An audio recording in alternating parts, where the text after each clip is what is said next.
Hello everyone. Good morning, good afternoon, or even good evening. Today we have a tier list because I like recording tier lists.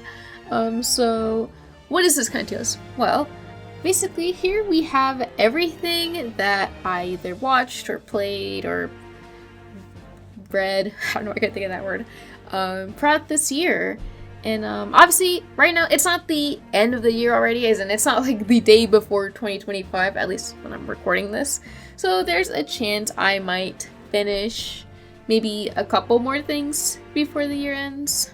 But I figure, for one, I kind of want to make this a tradition again, because I really liked doing the visual novel tier list I did back in, was it 2022, I think? So, whatever I complete now in between, I guess December 2025, I'll just review it then or whatever. But also, I kind of I want to use this for one, to yap about things, because a lot of these things, maybe only I've read, or me and one other person in my kind of friend/mutual group. And, I want to talk about them. So, I'm kind of want to use this opportunity to, yap a lot, get my thoughts out, that kind of stuff. And also, as the last thing, I don't know why I'm wording my sentences so poorly, but I also want to use it as an opportunity to kind of reflect on everything that I've, completed. Or maybe I'm still playing, depending on, what it is. So yeah, because obviously, I think about, a lot of things, often. But sometimes it's just kind of nice to, look back on things. Maybe details I don't think about, or just things I don't appreciate as much as I should, because, I don't know. I'm a busy guy. What can I say? But, let's stop the pre-ramble. Let's just start ranking things. So, I originally put these all in the folder, and they were all ordered from, the things I first finished to the latest, but as I imported them, they kind of all got fucked. So, they're not ordered. But I guess some of them, it doesn't matter too much. But yeah, we'll just start with, I guess, what's here first, and that is Blue Archive. Now, this is technically kind of inaccurate, as in, being kind of the first thing, because it actually was the first thing in the folder. Because I had originally binged through, I think I binged, I forget if they're called episodes.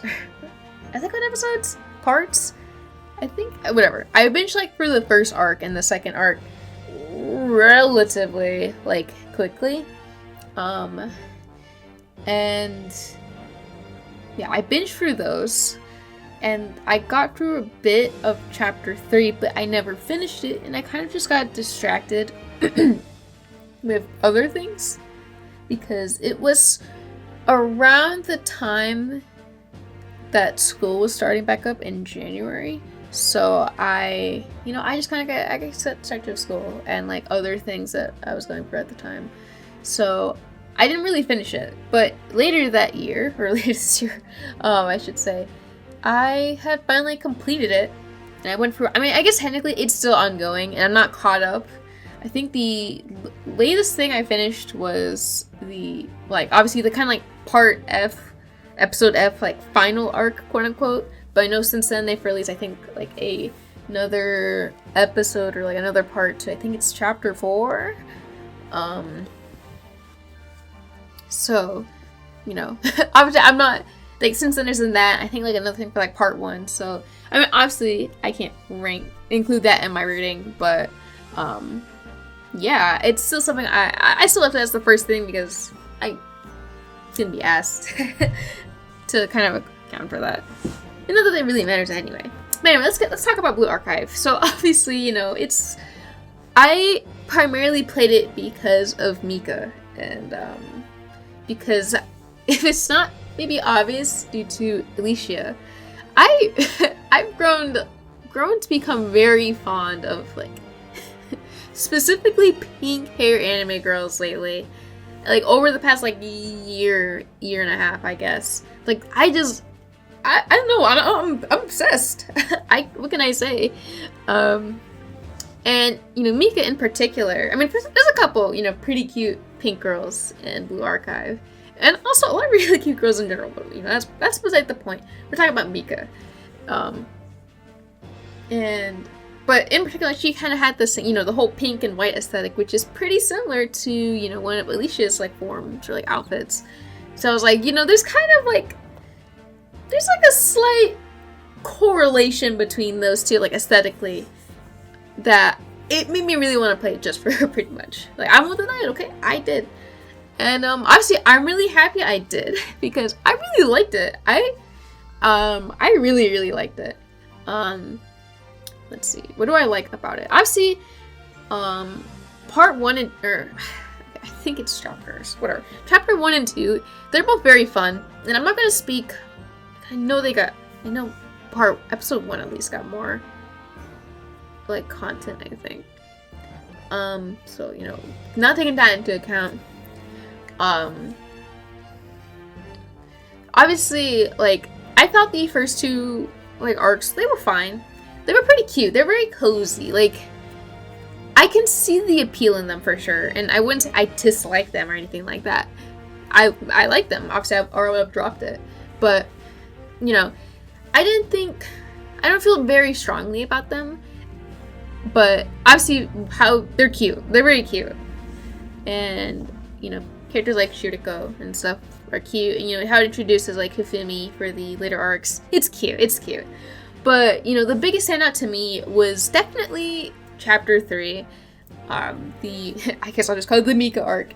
Or the Eden Treaty is the actual name. But I really, really loved chapter 3. I'm sure that's not a very shocking opinion, because from what I've kind of gathered, it's, pretty popular. I don't interact with mini fans. I mean, honestly, mini fans of anything.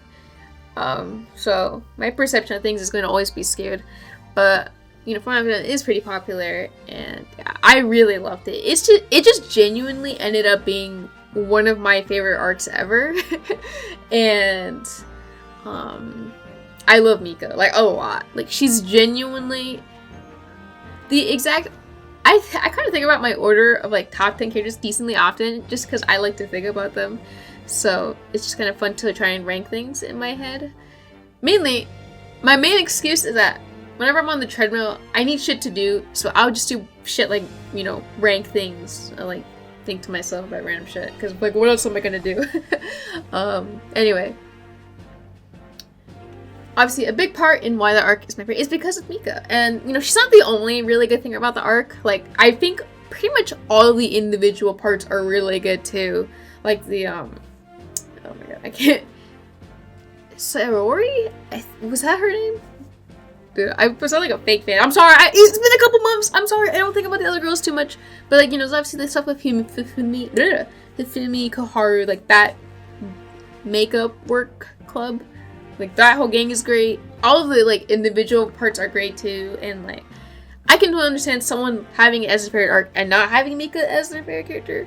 But for me personally, Mika was definitely the big standout for it.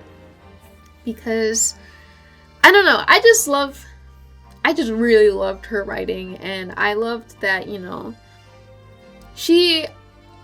there's kind of some appeal to me about like characters who want forgiveness. Like, they seek to be forgiven, but don't feel like they deserve it. And that's not like a very, when I word like that, it sounds not that stand out. I'm basically thinking of Akane from Rewrite. Like, that kind of her arc in like her raw. Sorry, spoilers, I guess, whatever.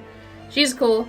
I won't say anything specific about the arc itself, but basically her arc kind of reminded me of Akane's, and like, I can't kind of think of other characters. Actually, I can think of other characters, but we will leave that for another note. But yeah, Mika was definitely the kind of standout. Just, I really loved her arc, and I loved seeing her pop up in the later like chapter. I think she pops up in finale to save. I don't remember who off the top of my head, but she helps like the group who I think attacking the church, or like whenever they're doing whatever attack. I forget exactly off the top of my head. But I also did really like Final, and I believe I did hear that, you know, episode 4 stuff was pretty good, like the content that comes after finale, but I didn't do that, so I can't speak on it. But what I did read of it, I did like. And I imagine, you know, I'm sure it gets better too. So that's exciting. At some point I will continue. It's not even that it's gacha that just doesn't make me play it. It's just I haven't really felt in the mood for it. Like, there's just things I'd rather go through more. But, you know, I really liked it. I feel like I said a lot of words and they meant not a lot. But the point is, I loved it. It's actually going to be up an S+ too for me. Because Mika kind of makes it stand out enough for me to where, like, it's just generally one of my favorites. But, you know, I love Mika a ton. But I really loved Final. I'm pretty sure I cried, like, multiple times during the final arc. And, like, you know, chapter 3 got me quite a few times too. So, I loved it. It was peak. Cute girls, whatever. Also, wait, I was gonna credit Fukumi. I like Fukumi a lot too. She's really great. And she's also very cute. But yeah, alright. Let's try to word my thoughts a bit better. And we can do that with Moon RPG Remakes Adventure. So, basically, this game was something I had, like, I feel like I've probably seen this game, you know, in, like, random posts. Like, they've probably brought it up. Like, there's probably been mentions of it.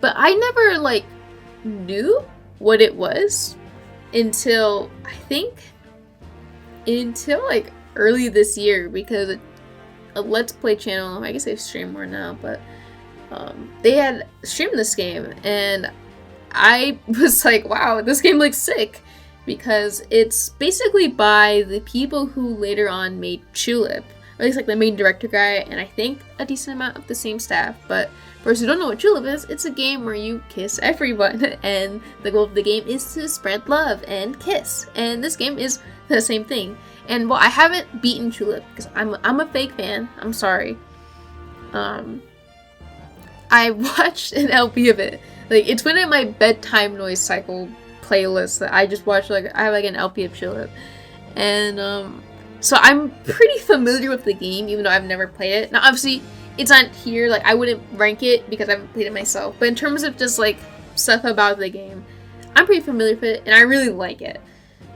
And, like, just the vibe of it. And so basically, playing Moon was, like, kind of my bridge into actually finally playing, not Tulip, but something akin to it. So I really loved it, and I'm not gonna say whether I like it more than Tulip until obviously I beat Tulip myself, because obviously, now a Let's Play of that kind of game isn't gonna get every bit of dialogue, every bit of, like, the same experience as you would as playing it. But I would say, I mean, at least on an aesthetic standpoint, I think I like it more. And there's just a lot of very cool kind of quirks to this game that I've always loved. Like, for instance, first of all, obviously the point of the game is to spread love. And, you know, it kind of occurred to me the other day that, like, the without love it cannot be seen is, like, a quote basically said in the fucking game too. And then it reminded me of Imineko, and I was like, well, that's kind of funny, I guess. But, you know, Moon came first and it's better, so true. But for reals, yeah, I know, it's obviously not that complex of a theme, but it's something I still really like nonetheless. I mean, it's just cozy. And, well, obviously, you know, it tackles kind of other topics in a, I don't know if I should say subtle way, but, you know, it's just other things that are woven, strung into the world of Moon, and that, I don't know, at the time I was playing it, it was just something that hit me super hard with all the different messages and, like, the dialogue from the characters and how they think and act about things. Like, you know, small things, like, you know, like, you go into the kind of the place that's very meant to kind of be, like, what's the term I'm looking for? Like, kind of, not parody, but, like, you know, a very kind of obvious commentary on, like, a futuristic workplace where everyone is AI or, like, robots and stuff, and, like, soulless. And, you know, you talk to the different employees, and, like, you know, they comment about, like, you know, feeling overworked and, like, unalive and, like, not satisfied with their life. And it's something that, like, especially because I tend to I tend to be not that great when it comes to balancing like school, like studying and like taking care of myself very well. So, you know, commentary like that is stuck with me, but then just other characters who, you know, they have their own dreams and their realizations throughout the game, and just seeing them kind of come to terms with it or like reach for their goal. I don't know, it's just a lot of really, it's hard to describe it. It's just something that I think everyone should experience because it's great. Now, obviously, it's a cryptic game. I definitely followed a guide for most of it because I didn't want to spend too much time, or like, I didn't want to waste all of my time in the world. Like, I just wanted to waste some of my time. But I don't know. I really loved it. Obviously, I can understand why people maybe don't like it as much because, like, it's cryptic and that pisses people off. But me personally, I really loved it, and it's definitely one of my favorite things. And I would safely put it above Blue Archive in the good old S+ tier. Yeah, I mean, not much to say. So next we have Honkai Star. This is probably gonna be controversial. I don't know. Oh, it's not. I shouldn't say that. It's a fucking popular ass game. But, you know, obviously I know that there's like actually there's a good amount of people who don't like HSR and or couldn't get into it, and I don't really blame anyone for not getting into it because I also did not really like. It took me a long time, like more than like what am I trying to say? It took me a long time to get into it too, so I absolutely do not blame anyone for not getting into it or not liking it. So, you know, I completely get it. But me personally, I really kind of enjoyed kind of how HSR has been for the past couple, I guess a good amount now. Like, when did Penacony come out? Was it like February? April? May? I don't remember exactly when Penacony came out. I mean, I know that I think it was this year. I don't know. Time is kind of fake, I won't lie. But regardless, you know, ever since Penacony dropped is when I've gone into it a lot more because, you know, Penacony was written by the author of my favorite HI3 arc, which is still like my second favorite thing ever. Like, I fucking love Honkai Impact Third. I love that. I will shill it until I die. If you want me to shut up, I can't. I'm sorry. But yeah, that arc was written by my favorite author. And I love his work. I mean, I guess I only read that one thing, but I love that arc so much. Like, it's really my favorite thing ever. So, you know, obviously I really loved it, and I loved the characters, I loved the setting. It was just such a massive upgrade over pretty much all the content before it. Like, I mean, obviously the like very intro beginning setting, like, you know, it's got enough intrigue, but, you know, I did not care for Belobog at all. Like, you know, I don't know if I should say it was bad, because that sounds kind of mean, but, like, I don't know, if you asked me, Jordan, rate this, I'd be like, I don't know, probably like a like a 5 out of 10, maybe a 6, if I'm really generous, because I did like the boss fight with Kokoli at the end, but it was, like, I like that fight, but I kind of don't give a shit about any of the characters in Bella, or at least not past they're pretty cute, and some of them are pretty useful in battle, or, like, aesthetically nice. Like, besides them, I don't kind of give a shit about anyone. Like, I don't mind Bronya, because I use her decently often, and she's, you know, pretty good. So, you know, I don't mind her, and she's cute. Even though I'm not that big of a Bronya person in HI3, but I don't think H stars is not really good at better at all. But you know, she's cute and useful. She's unoffensive. And like same for like the other characters. I mean, yeah, with exceptions. Well, I mean, Luca wasn't in the main story; he was extra, but I'm not gonna count him because yeah, I mean, I don't know. Like, I like Clara a good amount. But yeah, I don't know. I guess, yeah, I'd probably give like the arc maybe a very light 6. Like, I like them, but not past a very deep level, unless like it's someone I use a lot, pretty much. And then the Shangshou Luofu arc was fucking terrible. It made me not want to play Char for a long time. I just could not get into it at all. Like, I don't know.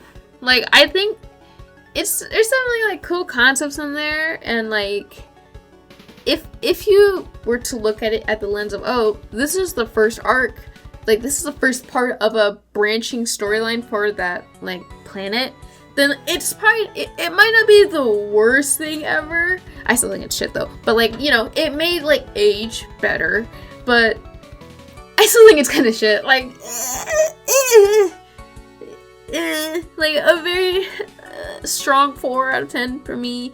Maybe probably not a 5. Like, I don't know. I would never willingly experience it again. Like, never in my life. But then Penacony dropped. And I really like Penacony. Like, I love Penacony. Genuinely pretty good. I wouldn't even say really good. I understand that, you know, not everyone agrees, but I really loved it. And I had a lot of fun binging through all the arcs and like the parts and stuff as it released. It was a really fun time, honestly. Excuse me. And then from there, I think that the story content has been generally pretty good. Now, granted, I say that I'm not caught up on the latest story. I'm not caught up on like the Rappa stuff, and I'm not caught up on the Sunday Feud quest. Shame on me. I know I'm shit. But I have really liked, like, pretty much kind of all the other content that's been dropped. I'm caught up on, I think, and like the events and stuff. I really like them. Like the event of Luca and like his boxing journey. That shit was peak. Like, it was actually fucking peak. Like, I had loved Luca in his companion quest already, and I think there was something else with him that he was pretty good in, but I could not tell you off the top of my head. But that it was genuinely peak. We love Luca here. He's peak. Like, genuinely. And I'm probably have to build him at some point. Well, that's Future Me's problem. Whatever. Anyway. But yeah, there was that event. There was, I think, another one that had some pretty good moments too. Or like, I don't know, even small stuff like the bird Candy Crush game. Like these little moments of like Firefly and Twirl and stuff. Like it's cute.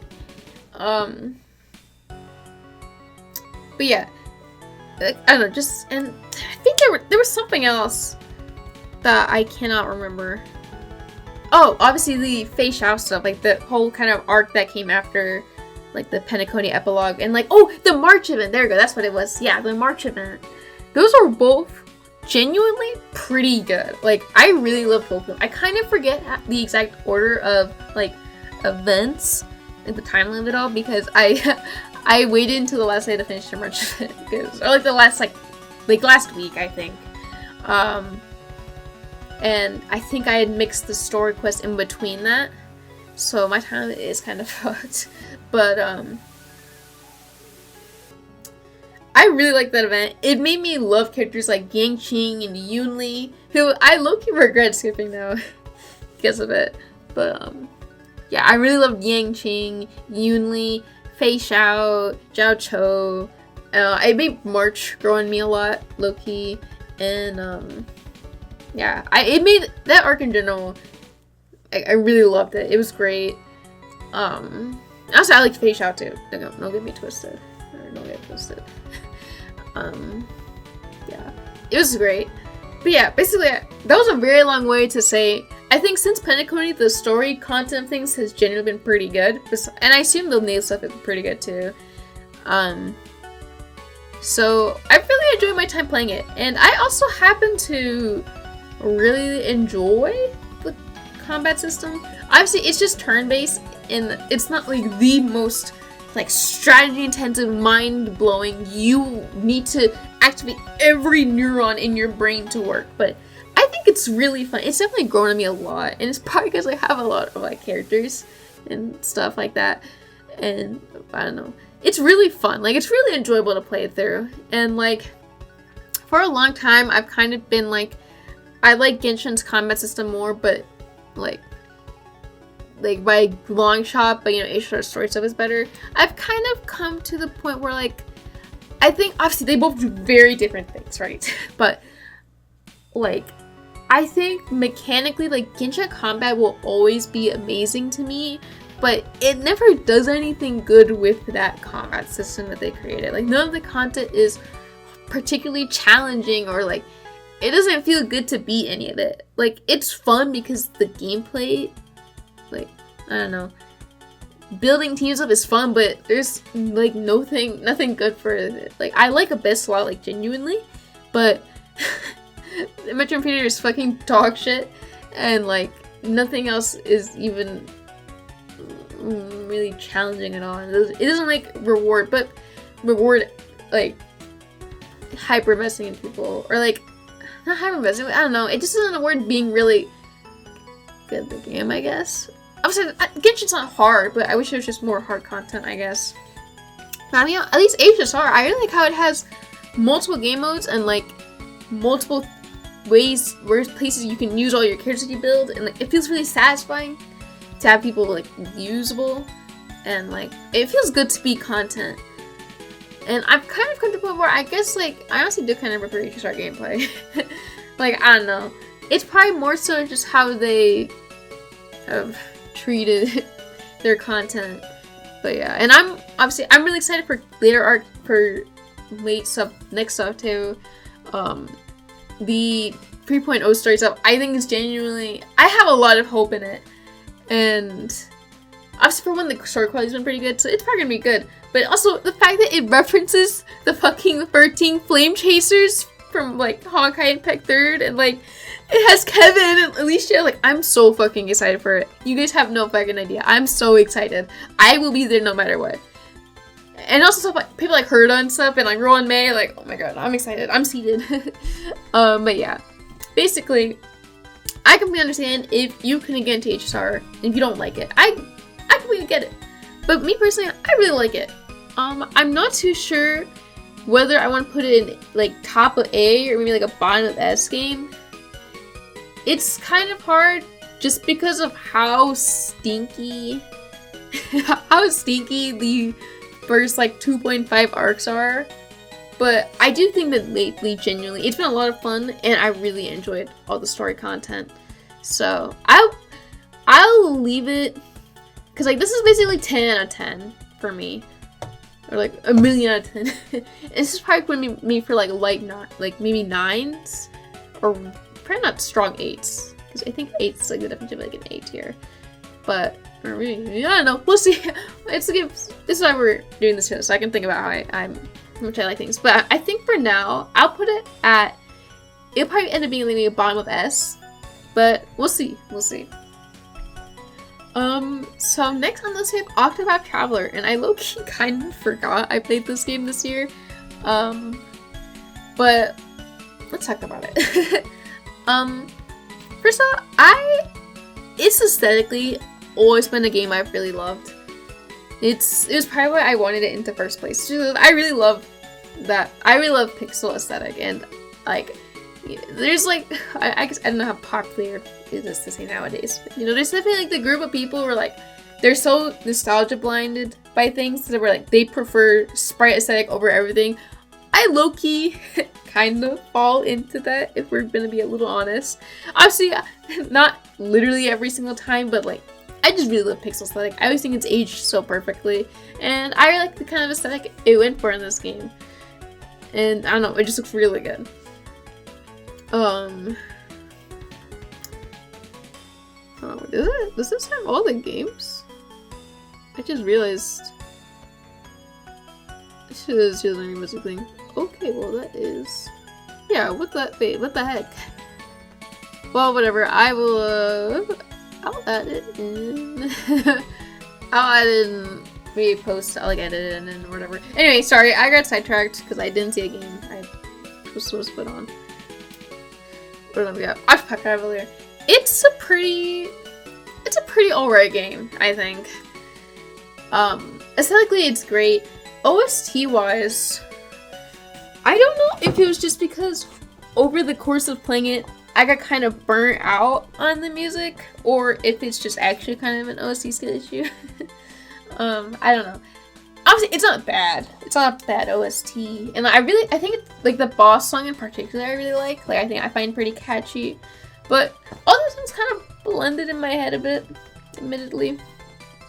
So, yeah. But overall, you know, it's pretty fun. I think that, honestly, the biggest problem is just that it's, like, I usually don't hate random encounters, but I think something about a combination of, like, random encounters and, like, I don't know. It felt like a game I got burned on super duper easily. Like, it took me so long to get used to having it for, like, quite a few years. But I don't know. The characters were all pretty cool. Like, there's nothing... I really like Furion the Thief because he's cute. I'll admit it. Okay. But, yeah. I don't know. It's kind of a game I don't feel very strongly about. It's fine though. Like, if someone was like, Jordan, should I play Octopath Tower? I'd say, yeah, why not? You could play it. Obviously, it's not the best game ever, but it's not like it's bad or anything. I think I will give it a... It's either in the C or B range. I will put it at maybe a, like, this feels, C is so good. Like, I don't know. I will put it here for now, but depending on how it goes, I might raise it up to B. We'll see. Yeah, I don't know. I don't really have too much to say about it. The story is cute, the characters are cute, but it doesn't really grip me the way that other games have. I guess, like, I don't know, winning battles feels good. Like, the harder fights felt pretty nice, but, like, the kind of narrative and stuff didn't really grip me that much. And I didn't care for the, I don't know, the job mechanics and stuff, it's fine. It's okay. It's not bad, but it didn't blow my mind. But obviously, it's not a bad game or anything. It's not good. Next, we have Persona 3 Reload. And, I had no idea what to expect going into this game. Because obviously, there's, like, the whole subset of people like, this game's gonna be shit, it's gonna suck, I'm gonna hate it, it just looks like Persona 5, blah, blah, blah, blah. And, you know, I get it if you prefer the older aesthetic. I don't blame anyone for preferring, like, an older thing to it. But me personally, I thought it was pretty fun. My feelings on P3 have never really been quite as high as, like, maybe the general public. Not that I've ever thought it was bad, but just that it never struck, like, the deep chord it did with other people. And I still feel that way now, even after playing Reload. But I do think on, like, a gameplay front that it's pretty fun, and I think that narratively it's, you know, it's still pretty good. It's great. Character-wise, I do really like the new additional, like, content they added for the male cast. Like, the extra, I forget what the fuck they're called, or if there is even a name for them. But I really liked just, I don't know, spending more time with the boys. It was cute. I don't know, I liked the presentation a lot personally. It's definitely a cozy game to play. You know, even though I cried. You know. Even if my feelings on P3 aren't as particularly strong as, like, other stories or other things, I think it's still pretty fun. I'll probably give it a pretty strong A. Maybe? I don't know. Either like A or B, probably. Also, yeah, trying to go back on to HSR. I know everyone's gonna fucking throw their knife into the monitor. I just want to also comment that I've grown to like a lot of the characters in the game a lot. They're all like, they've all grown, like they're my kids. Like, obviously, for the record, it's not like it's touched the quality of something like HA3 has for me, because I just love that story too much. But like, in general, I've come to really enjoy the cast. like for like most of them. So yeah, it's just kind of another reason why I like. Probably one of the reasons why I've liked the combat so much and like the battles, because it's just using characters I really like. So yeah. Anyway, we're gonna move on. Yeah, P3 is probably in either an A or B. I will put it in an A because I think, like, yeah, it's pretty fun. Not too much to say about it. I don't know. This isn't the game I feel really strong about. But next you have Super Mario RPG Remake, and this is the game I was so excited to come out because I've loved Super Mario RPG for quite a long time now.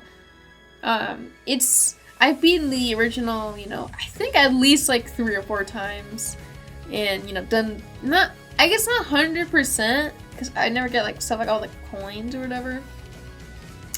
But stuff like, you know, fighting all the bosses, you know, the super boss, you know, doing all that, like, you know, collecting, like, most of the content in the game. It's just a game I've loved for a long time. So, it coming out, like, it getting a remake, it getting, like, acknowledgement in 2023 was mind-blowing to me. Like, it made me really happy. Because I've also just loved the Mario RPGs in general. So yeah, this game existing just made me really happy. And in general, like, yeah, it's a pretty great game. And for anyone who would want to experience Super Mario RPG, it's what you'd recommend, yeah. I say that a little begrudgingly because if it's not obvious from what I mentioned about Octopath, you know, loving sprites, I do personally love the, like, SNES aesthetic for Super Mario RPG more than I do the like new style. Obviously the new style is really cute. Like this little picture, it doesn't do it justice. Like it's super adorable in game. And like the like different poses and stuff. It's really cute. It's really, really cute. But like nothing quite rivals the SNES aesthetic for me. Like the vibe of it. I think it's just a little too peak and I'm a little too nostalgia blind for it. Oh my god, I just realized, wait, hold on. I'm going to briefly pause and add some game sounds real quick because I will forget. Okay, so we're back. You can probably see what I've just added in. But yeah, I love the, wait, okay, I literally forgot what I was saying. Something about loving more RPGs maybe? Sorry, my memory is really bad. Yeah, I've just loved the game, and what was the point? I don't know, I think it's just something that I really like the old Sega too much, and like the old OST. Now I can acknowledge that the new one's is probably better, but like it's not the same. I'm too nostalgic into it. I'm sorry. However, that doesn't stop this from being an S-tier game in my book. I love it. Now whether I like it more than HSR is kind of a tough question. I've never really thought about this. Like, I think about HSR a lot more, I guess. But, like, this is, like, genuinely such a comfort game for me. And, like Super Mario is just, you know, one of my biggest comfy games. So, like, it's like regular things I like for 2 very completely different reasons. I'll put it above for now, but like we'll see how it goes. So next we have Banjo-Kazooie. This feels kind of random and like a sea of like, well, I guess not modern games considering how recent most of these have gotten like ports and stuff, but like, I don't know, you got all these, like, oh, new games, and then you got, like, you got Banjo-Kazooie. Like, I play this on NSO Online, because, honestly, this is a game a lot of people I know have grown up with and really love, and I haven't actually kind of played a lot of 3D platformers growing up. Like, it's something, like, I grew up playing a lot of Kirby, and then after, like, while playing Kirby, I played a lot of, like, Pokemon, And then like as I got older, I started to branch out a bit more into like a couple other things, but it tended to be mostly just RPGs or like the Kirby library or like Pokemon. Yeah, it's just mostly been RPGs, to be honest. So, you know, I never really played many big platformers, and that includes things like Super RPG. And honestly, I guess nowadays I've played a little bit more of them, but still not a lot. So because of that, I kind of wanted to spend the time and go through Banjo-Kazooie, you know, one of the old classics. And it's definitely a game of all time. Now, aesthetically, I won't deny that the game has extreme aura. It's very cute. It's very, very cute. It's very cozy. Like, I can like just imagine like if you were growing up and you played this game, like it does not surprise me that it has a lot of fans and like people who just love it on like vibes alone. For me, I I kind of didn't fuck with it that hard because the gameplay was kind of annoying. Like I don't know. It just felt very frustrating, and like it's definitely because like I didn't grow up with the N64 obviously, and never grew up with like that kind of like control scheme, but like the physics in it just sometimes are really fucking infuriating. Like it's okay, it's definitely a skill issue, but it was fucking annoying sometimes. Like I just didn't like there were times I'd be like, oh, I just don't want to fucking play the game right now. So yeah, I didn't like it quite as much as I was hoping I would, but it's on the melee game for fun, which is mainly just what's holding it back for me, obviously. Because obviously, if it wasn't such a pain in the ass, I would make it work. But I will probably give him probably put him here, which is kind of bad. Like aesthetically, like it's great, but like playing it was fucking, it's kind of torture. Mainly, I think the most infuriating aspect was mainly just swimming mechanics, cause like it was so frustrating after the swimming shit. Like it made me want to fucking die. I guess that's my biggest gripe. There's just in general some weird physics that I'm not a fan of, but it was mainly swimming that kind of just brought it down for me. But you know, I still beat it. I still thought it was cute. It was cozy. I don't know, Lily. It pissed me off too hard for it to go much higher. I apologize. Forgive me. But next we have the Link's Awakening remake, and this was a game I went for because kind of one of my goals-ish for this year was to try and make it through more Zelda games, and I guess I didn't do that great of a job. Well, I guess relatively speaking. Also, I feel like I have to sneeze, so I might just like that. But yeah. What's it called? Yeah, I mean, relatively speaking, I don't think I remember beating a lot of Zelda games last year. I remember like one or I remember beating, I think it was A Link to the Past last year, but I don't remember I beat any others. But yeah, I mean, I guess speaking for like what 3 games, that's better progress than like the past 2 years combined, right? But yeah, so I went through it because obviously I have it on Switch. And it was really cozy. It was really fun, honestly. I liked it a lot. I do still want to play the original Link's Awakening at some point because, you know me, I love my sprite aesthetic, and like, I don't know, it seems like a pretty cozy game to play through. But from what I understand, it seems like a pretty solid remake, honestly. I think it's, I don't know, the quality of life things are definitely really appreciated. So I can't disrespect that. OST wise, I mean, I guess it's weaker than my other stuff here. I haven't really thought about the OST like at all. But I don't know what else is there. And it's just a really cozy game to play. It was really cute. It's really fucking cute. Obviously, since I haven't beaten the original, I can't give like a perspective on like this game is way better than the original, or the original is actually better. I am personally that guy. I do think I like the sprite aesthetic of the original more. You can go ahead and call me an idiot. But, you know, I can't deny how cute, like, the world of this game looks. So, I think I'll give it a solid A. I liked it a lot. It was pretty cozy. I don't know, I don't know too much to say.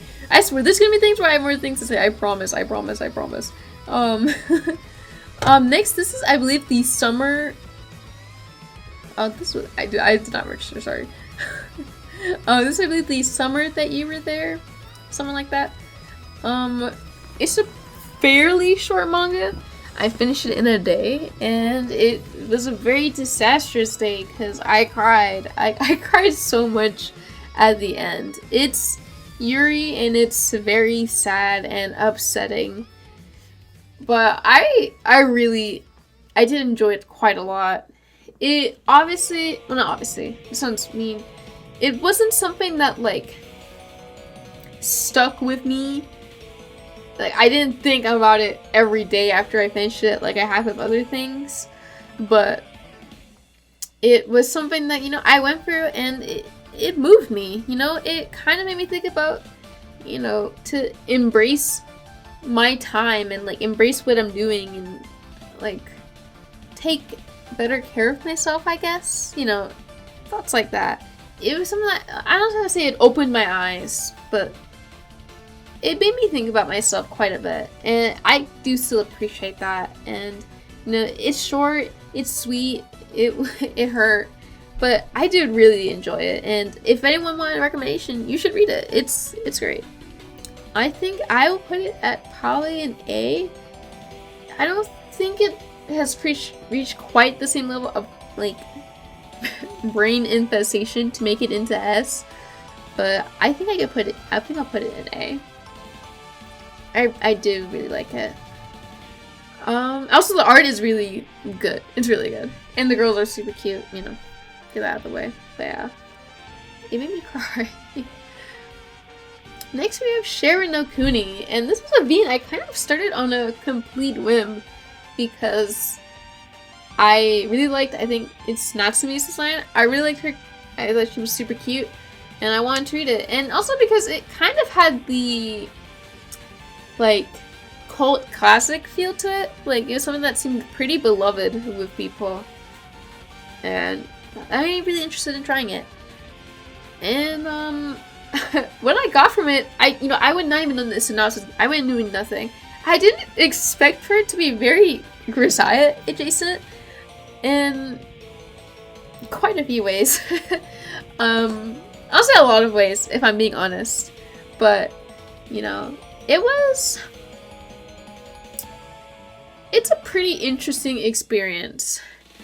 I'm also not sure how I feel about it too much nowadays. I haven't thought about it in a long time.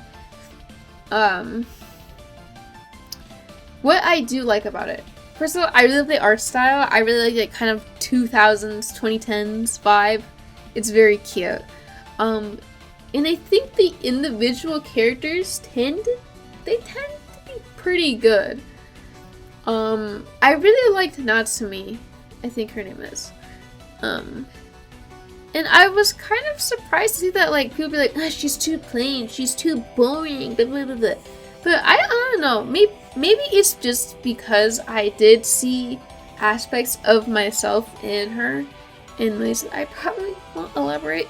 But, you know, I saw a lot of myself in her, and it made me not, like, obviously her attitude, like, it can be frustrating to deal with. But I don't know, it just landed in a way that hit kind of close to home.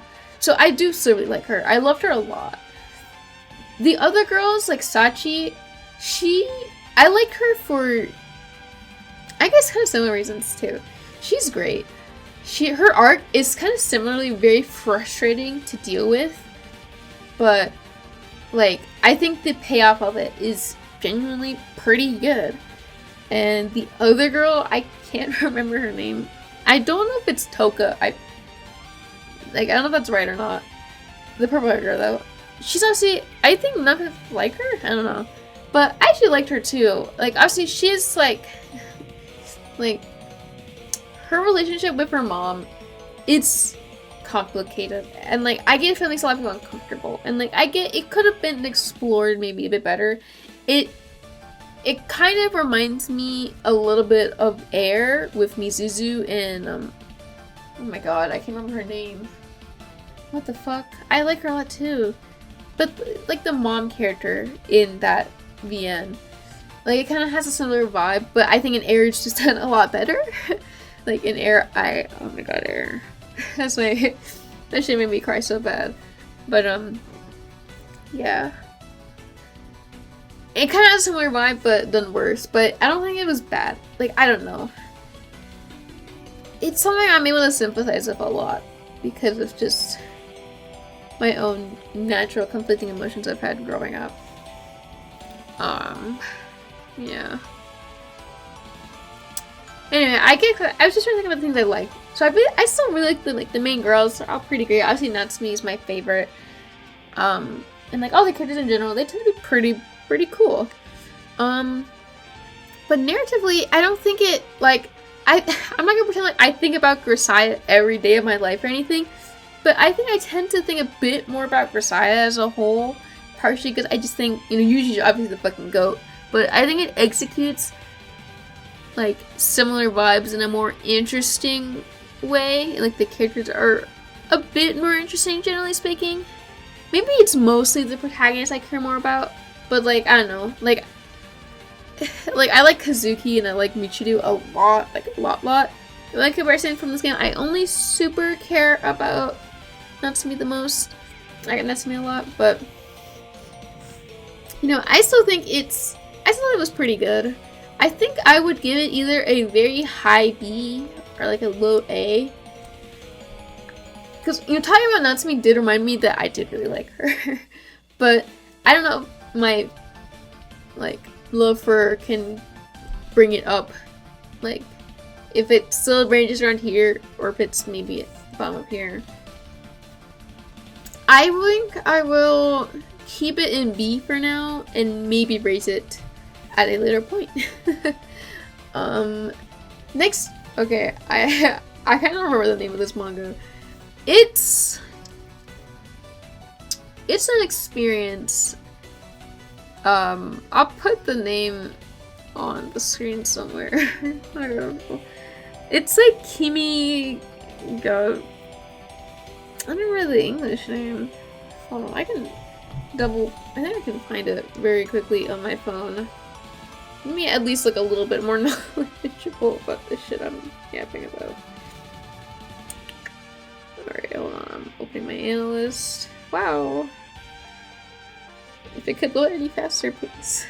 Alright, manga. Completed. Did I even read it? I don't think I did.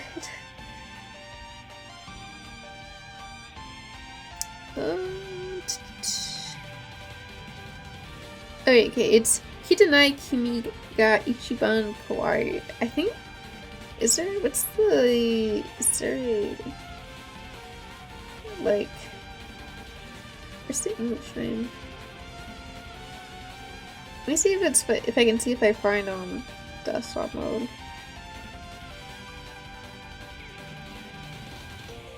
Okay, I don't feel like reading these names off, I will admit. But yeah, it's basically just toxic Yuri. This, I don't know, it's toxic Yuri. It's kind of complicated for me to rate it because, like, it's very painful to read, and not in a, like, you know, you watch things, I don't know, something about, like, war, or, like, trauma, right? And you're like, oh, it hurts because it, like, the character is suffering a lot, and it feels terrible. I mean, I guess technically it applies to this shit too, but it's, like, a different kind of suffering when it's like, oh, it's, like, people are getting murdered, like, at war, then, like, this is just watching a very toxic relationship, like, exist and kind of evolve in itself and become increasingly more toxic and kind of terrible. And like very doomed. It's very doomed Yuri. I'm kind of simplifying it because I don't know. I'm sorry. So I think in terms of how it executes, it's more like vile things. I think it does it really well. I think that like media isn't bad just because it makes me uncomfortable, and like, so it's not like I dislike it inherently, but I do think that like I can enjoy when a character is problematic or if they are very flawed, but I never grew like that attached to them. I don't like it is something that maybe on something like a reread, like if I were to reread it, that maybe it will resonate with me a bit more. But like I couldn't get into it quite as much as like I would have wanted to, because I just didn't really fuck with the characters that heavy. And also I do think that like the way the manga ends, I won't go into specifics. It's not surprising how the manga ends. Like it's got that doomed feel to it. I'm not surprised that's how it chose to end, but I do think it was kind of maybe a missed opportunity. Like it ended too soon. Like it could have afforded to last a bit longer. Because I think it could have used the additional time to explore the more toxicity with the two in that circumstance that they were in. Yeah. Not really much else to say about it. I mean, obviously the art isn't anything my manga, but it is very, like, it's very cute, even though it's obviously, like, not a cute manga, but, like, I don't know. I do like the contrast between the content and the art style. But, yeah, I'm not too sure where I want to put it. Honestly, I don't even have it rated on my, like, analyst or anything because of just how, like, weird it is for me to genuinely try and think about to put a number on it. I think I will put it, like, maybe here or, like, here, because it's extremely making me uncomfortable. And, like, I don't know.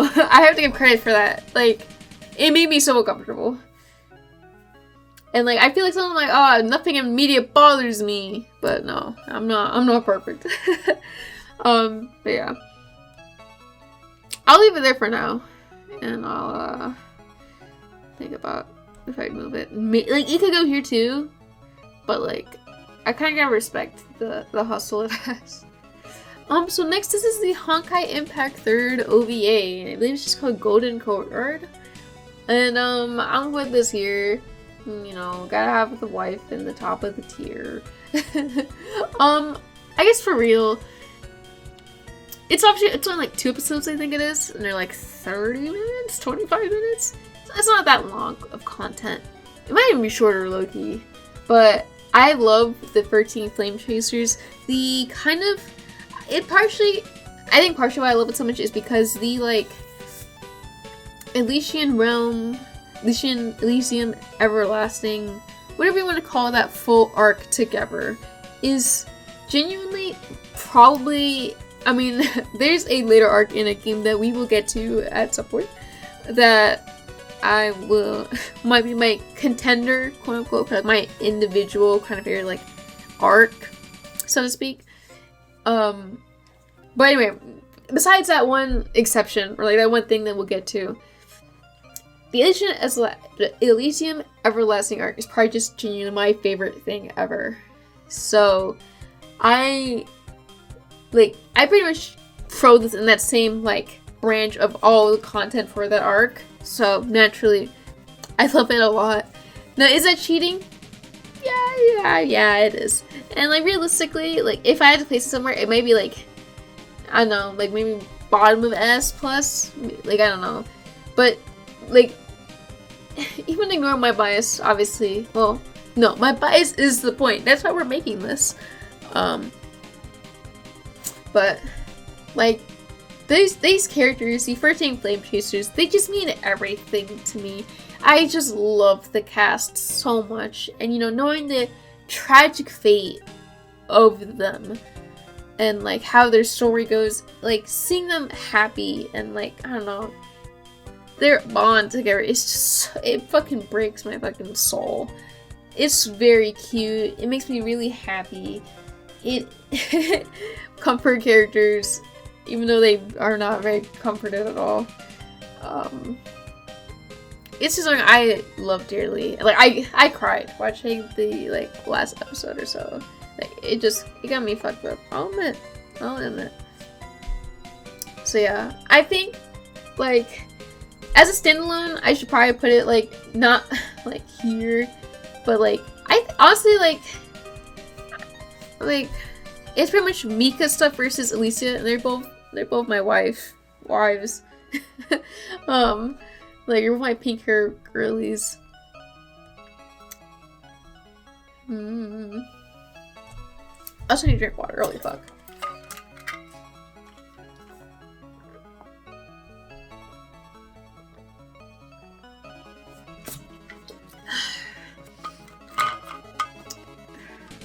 I don't know. I don't know if it goes above or below.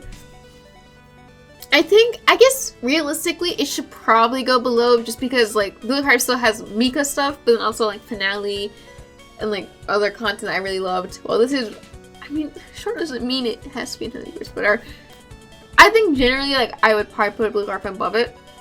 But like this means a lot to me. Like I love it so much.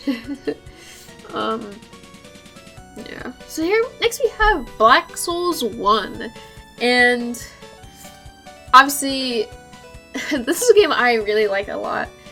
Obviously Black Souls 2 is, it's no surprise that everyone loves the game more, noticeably more, and I agree.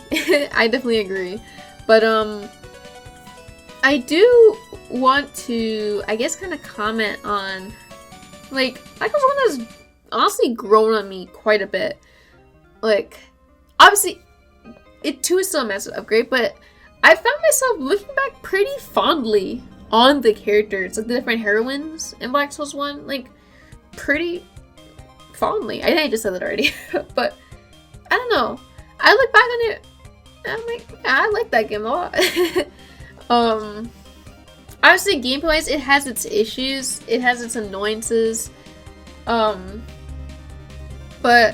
the different endings, like, they all stuck with me.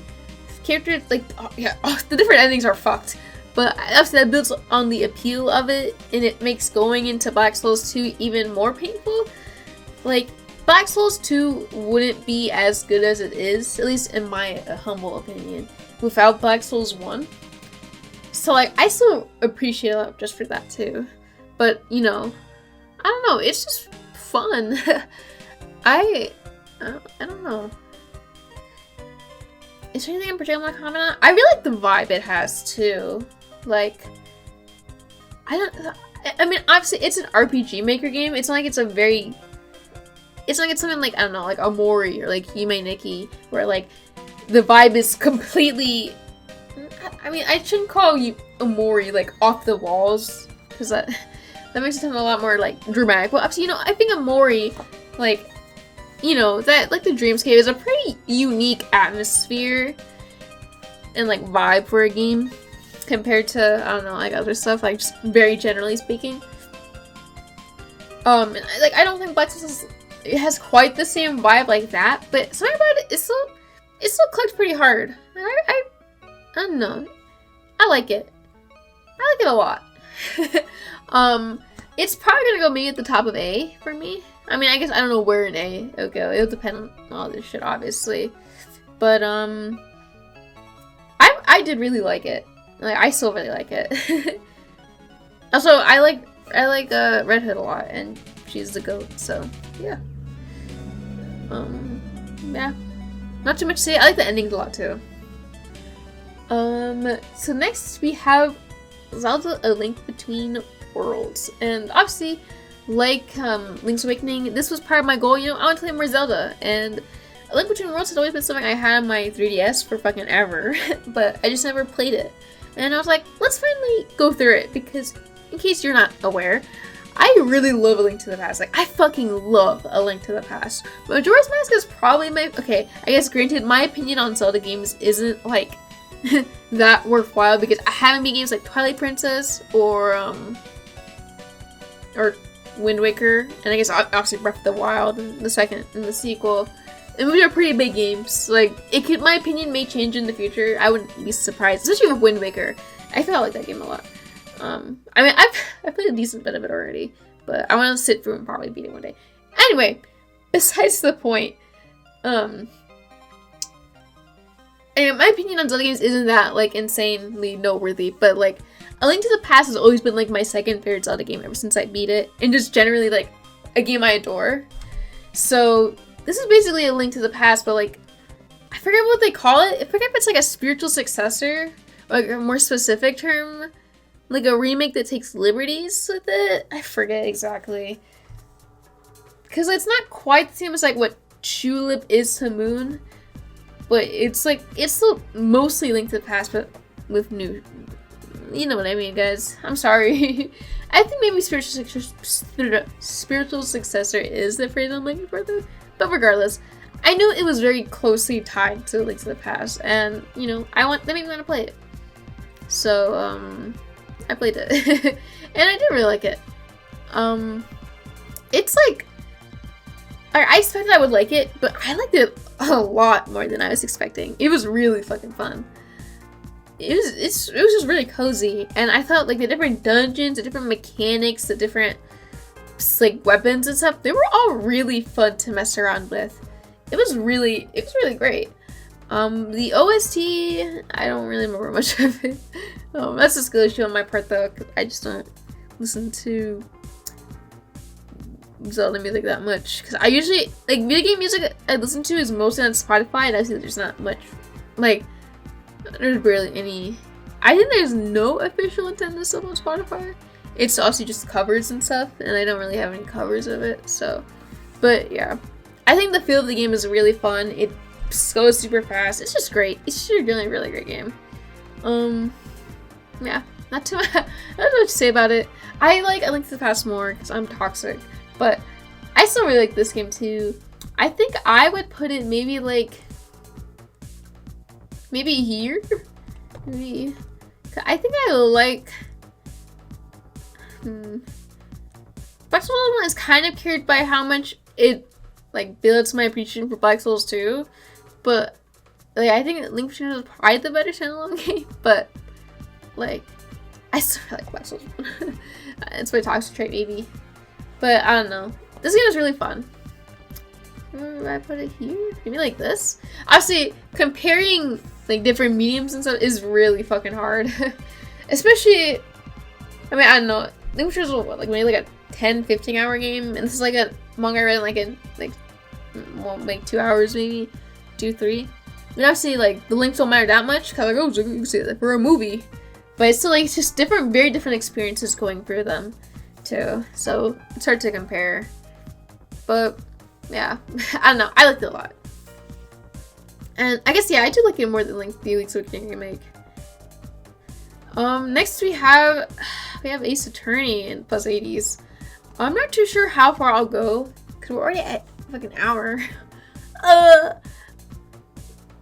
Maybe I could reorder games and maybe try to, like, maybe I could put all the Ace Attorney things next to each other. I don't know.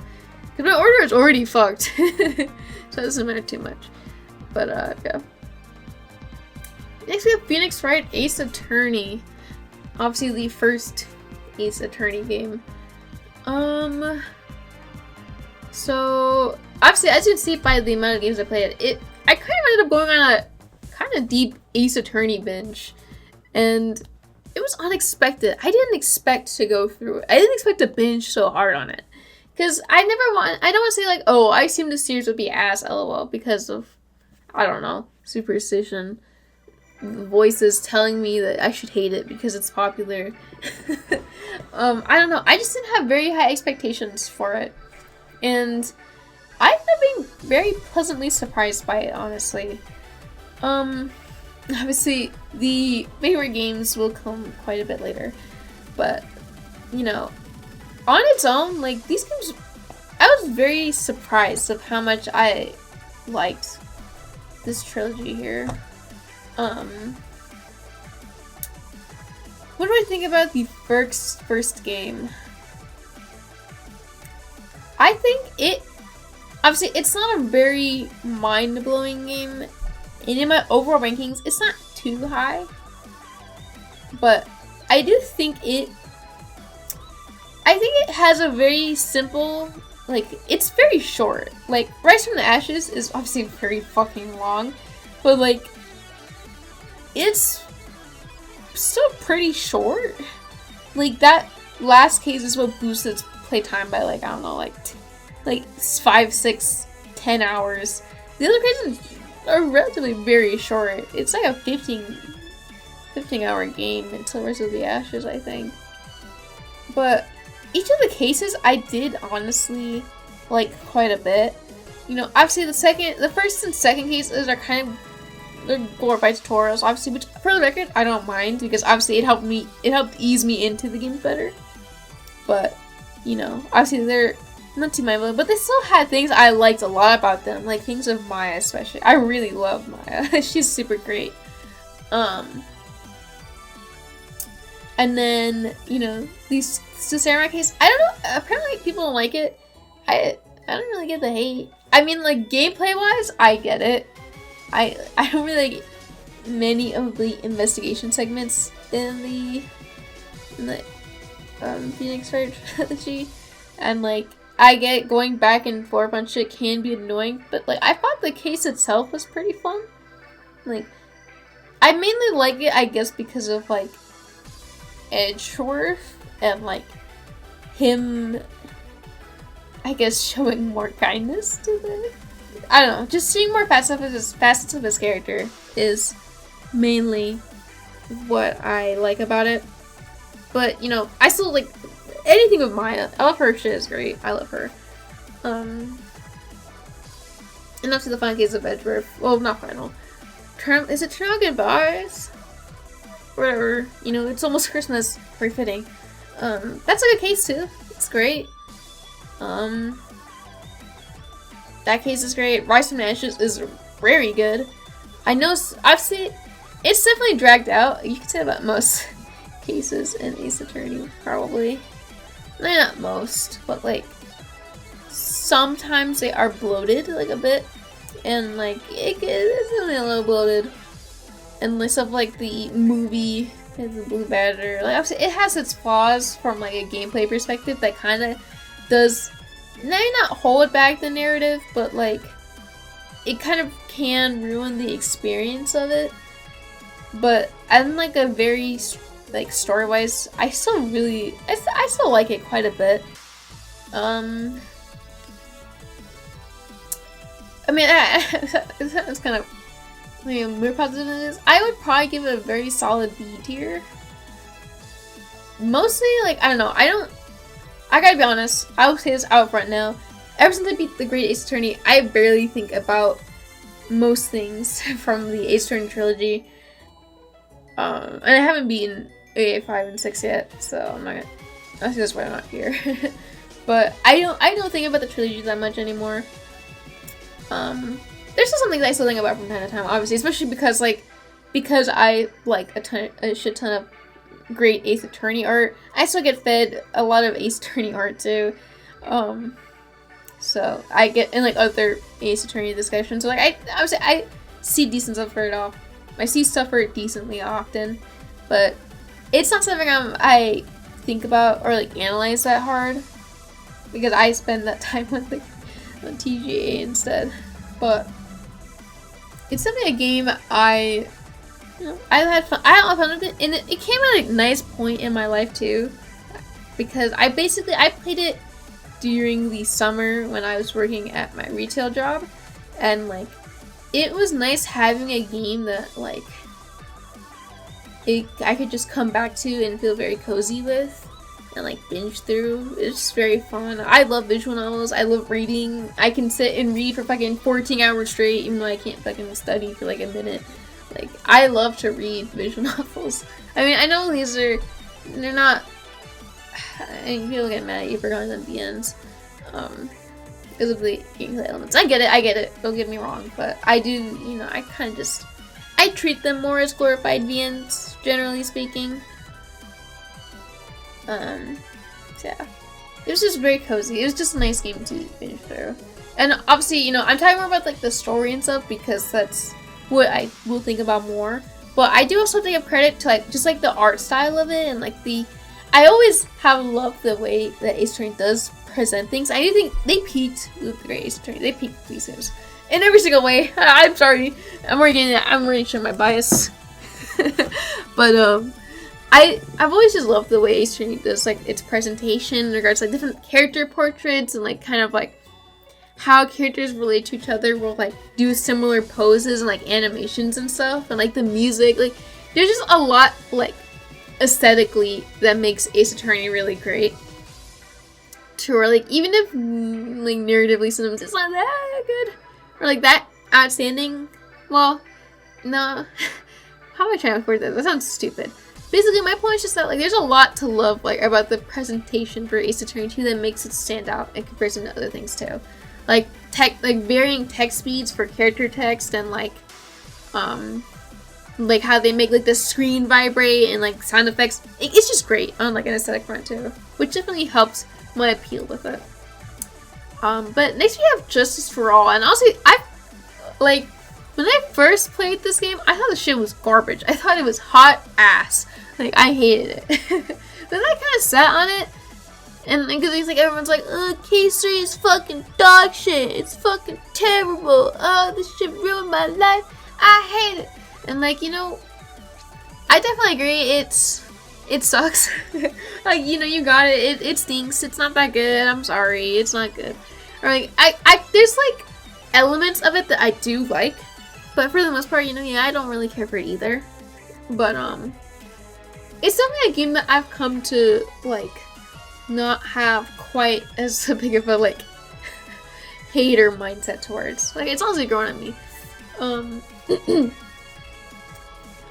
What else is there? Like, first of all, obviously the first case is a very tutorial case, and what later games will teach me is that, you know, you can have tutorial cases and not have them be complete garbage. So it being a tutorial case isn't an excuse for it being bad.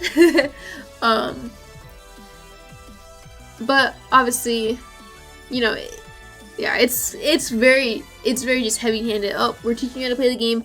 But I think what makes it more annoying is that like the tutorial case in AA1 is very short. I think it's like 20 minutes, like 20-30 minutes at most. Well, in this one, it's closer to like an hour-ish, which in the substance isn't better. Like, Amnesia is corny. Like, yeah, I'm not a big fan. I obviously like the way that A3 did a lot better. We're gonna talk about this soon. So, you know, tutorial case kind of sucks, kind of shit. What's it called? Second case, I don't hate it. I initially hated it, or not hated it, I just didn't think that highly of it. And I think now I still don't really think that highly of it because I don't really care for the culprit, or like, I don't care for most things in it. Now there are aspects of it I like, and mainly it comes from Francisca, and like kind of nuanced things about her character are sprinkled into the like into the case, and obviously stuff with like Maya and like how she has to fucking suffer more, and like it makes you feel really bad for her, and like how she, you know, tries to handle like her emotions and like how others feel, like, everything like that. And so like Pearl's pretty cute. I don't think much about her. But yeah, for the most part, like, it's not a case, like, I wouldn't say like, oh, it's this shit is F tier, it sucks ass, but I don't really care too much about it. But it's not bad. I used to be a hater, but I'm like, yeah, it's fine. It's like, I'm neutral on it. The third case obviously is Infamous. I'm not gonna go into it. Yeah, like, it has its moment, like, it has some decent ideas, but, like, presentation-wise, the music is not that good, even if the vibe itself, like, even if, I think the idea of a circus setting and, like, having to deal with a murder there is honestly kind of cool, but, like, the murder itself is fucking stupid. Like, the method of it is kind of stupid. Like, it's not like I go into these games for believable shit. Like, I genuinely couldn't care less, but, like, I say that, but there's still, like, a limit, right? Like, I can't buy into everything. I get the motive, but it's kind of, I don't know, like, it's not like I hate him because he's flawed, but, like, the motive of basically, like, beefing with, like, a 16-year-old, like, of the motive being the murder is kind of weird, champ. Not weird as in, this makes me uncomfortable, but just, like, I can't buy into it. Like, not really, like, it just kind of takes it makes it even worse. Like, obviously the outcome of it, because of who it affects, is very tragic, but, like, the motive itself, I can't really, like, take seriously.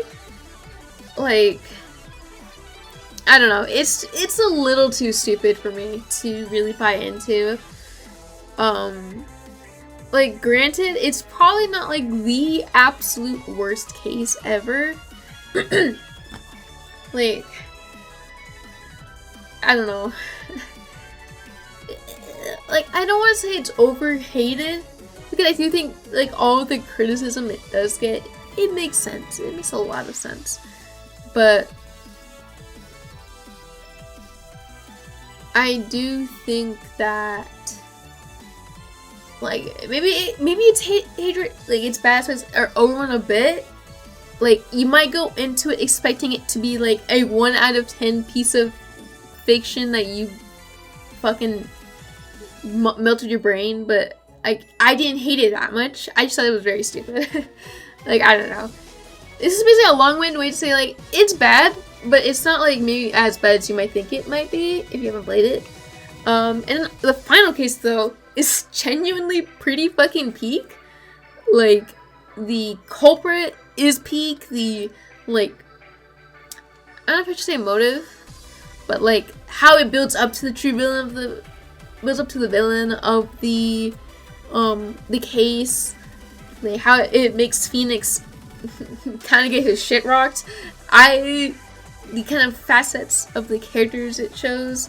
There's a lot I really loved about this case, and, like, genuinely, it could be my favorite case in the trilogy. It probably not. I probably like the final case of A3 the most, but I don't blame anyone for liking this final case more, because, like, it's genuinely really fucking good.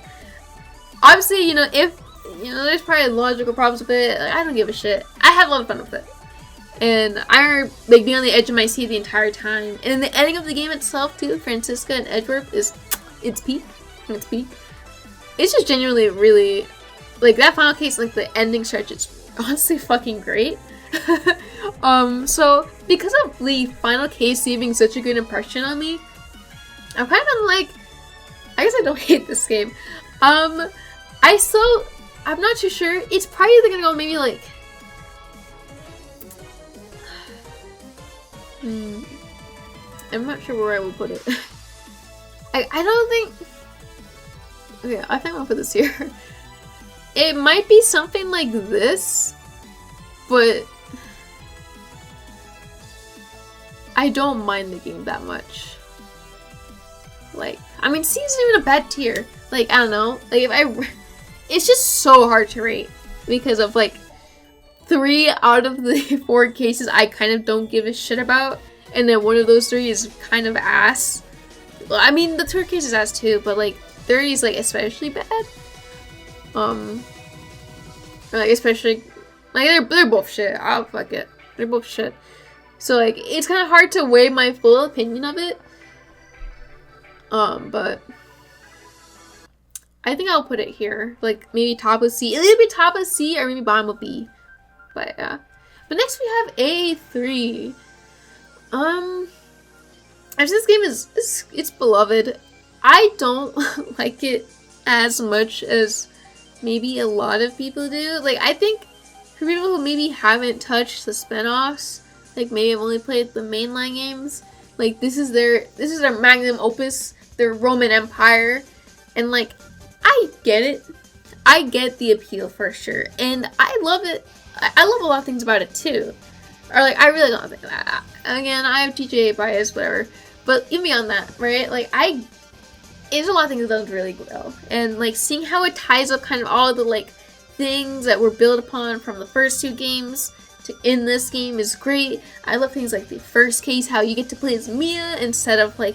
So it's still a tutorial, but it's like it's way more interesting than like A2 first case, and I really respect that for what it does. I always thought like this. It's the second case.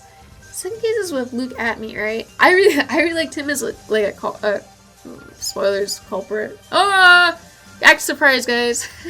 I really like the culprit there. I like him a lot. The third case, it's supposed to be hated. I don't hate it. I thought it was fun. Maybe I'm stupid. I don't know. Yeah, I don't know. I liked it. I don't know. It was fun. It was really just really fun. The fourth case is like, I get the issues of it due to mainly the age gap is what a lot of people have problems with, and I get it. I don't say I don't care, but like I'm willing to overlook like quote unquote problematic things. Like it doesn't really. I mean, okay, this sounds weird when I rated this because it made me uncomfortable, right? But like, I don't hold it against things if they have problematic elements, I guess is what I'm trying to say. And obviously, part of why that is a problem is because it kind of makes the believability of the narrative a little, like, more difficult. Because how are you getting owned by this girl who's, like, 5 years younger, like, who's, like, fucking 12 or, like, 10 or whatever at the point you meet her or something like that? I'm probably overblowing the ages, I apologize. But besides my, like, I get it, but I think that there's still, like, the ending of that case is still fucked, and getting to see Bobby Edgeworth is pretty peak. Because you get to see, like, kind of how I mentioned of Phoenix, or Ace Train 1, like, the whole using characters having similar sprites and, like, portraits for when they're, like, family or whatever, like, how he has the similar, Karma, like pose like the finger waggle thing. I don't know. It's just made it stick with me pretty well, honestly. So like, obviously, and part of it's also building up towards the final case. But yeah, I still like it quite a bit. And obviously, the final case is genuinely it's pretty good. It's pretty good.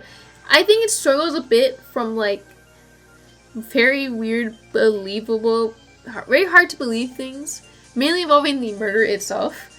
But in terms of like the motive, the people, everything involved in the murder itself, and like the case and like the circumstances and like everything, like the supporting characters, how it makes them all act, and like how it has moments, like really good moments to everyone, pretty much, right? It's something that made me like I look back pretty fondly on it, and I think it's a pretty good payoff for the trilogy. I'm singing a lot of praises for it. So this rating may hurt some people, but I will put it. Also, I really like Godot a lot. Like I like him a lot. He's like, I'm not too sure where I would rank him, but I do like him a lot. Like he's still generally pretty high up in my favorites. I just like a lot of bar scooters in Eastern Pyramid, like not just now in general. But yeah. But where I would put it, I don't know. It's a very like strong 8 out of 10 game for me, I think. And again, there's a lot of things I do still like a lot about it. Mainly the final case and stuff out of Maya and like Godot and like their whole story together and like with Mia too.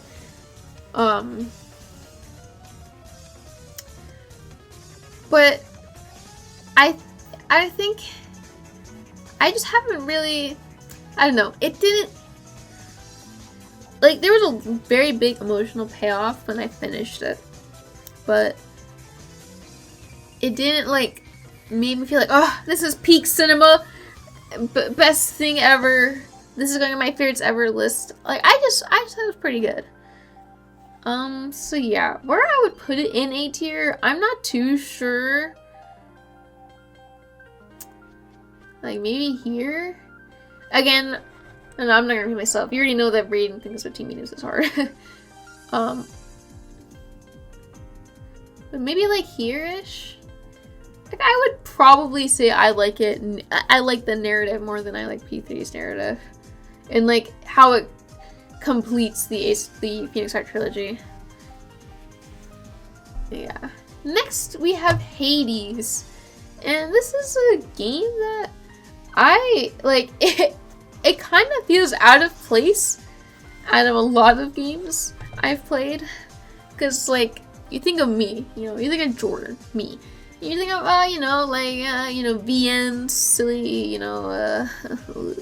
lewd games, cute girls, weird stuff, I don't know. Kirby, maybe Pokemon, depending on how long you've known me. But you don't really think of me of roguelikes. And yet here it is, a roguelike. And it's outside of like it's probably the first proper roguelike I've played. Like obviously, I started to bring up Honkai Star Rail and like Honkai Impact 3rd. Like obviously those games, like a lot of things have had like roguelike-esque like game modes or like sections. But for like a first kind of proper roguelike, even though I think I've seen some people say it's not really one because of the way progression works. Kinda. I don't know. I guess it just depends. I don't know. I like once again, I don't interact with people outside of like my very small circle. So please forgive me. Anyway, I think it's the first proper roguelike I've played. And I liked it quite a bit, honestly. I think aesthetically the game is peak. I love the art style it has going for it. I kind of like, I think the OST, it's had like some bangers, but a lot of it kind of blended in. I don't know if it's just a me skill issue though, but the aesthetic is good enough anyway. I think personally that like, obviously the point of a roguelike is that I don't know, there's supposed to be satisfaction in building up runs and like clearing each run faster. Personally speaking, I mean, this is kind of partially my own mindset issue. I wanted to finish like all of the, well, not all the content. I didn't do like post game, quote unquote, but like I wanted to do get to the main true ending, I guess, like the one you get after the 10 runs. I want to get to that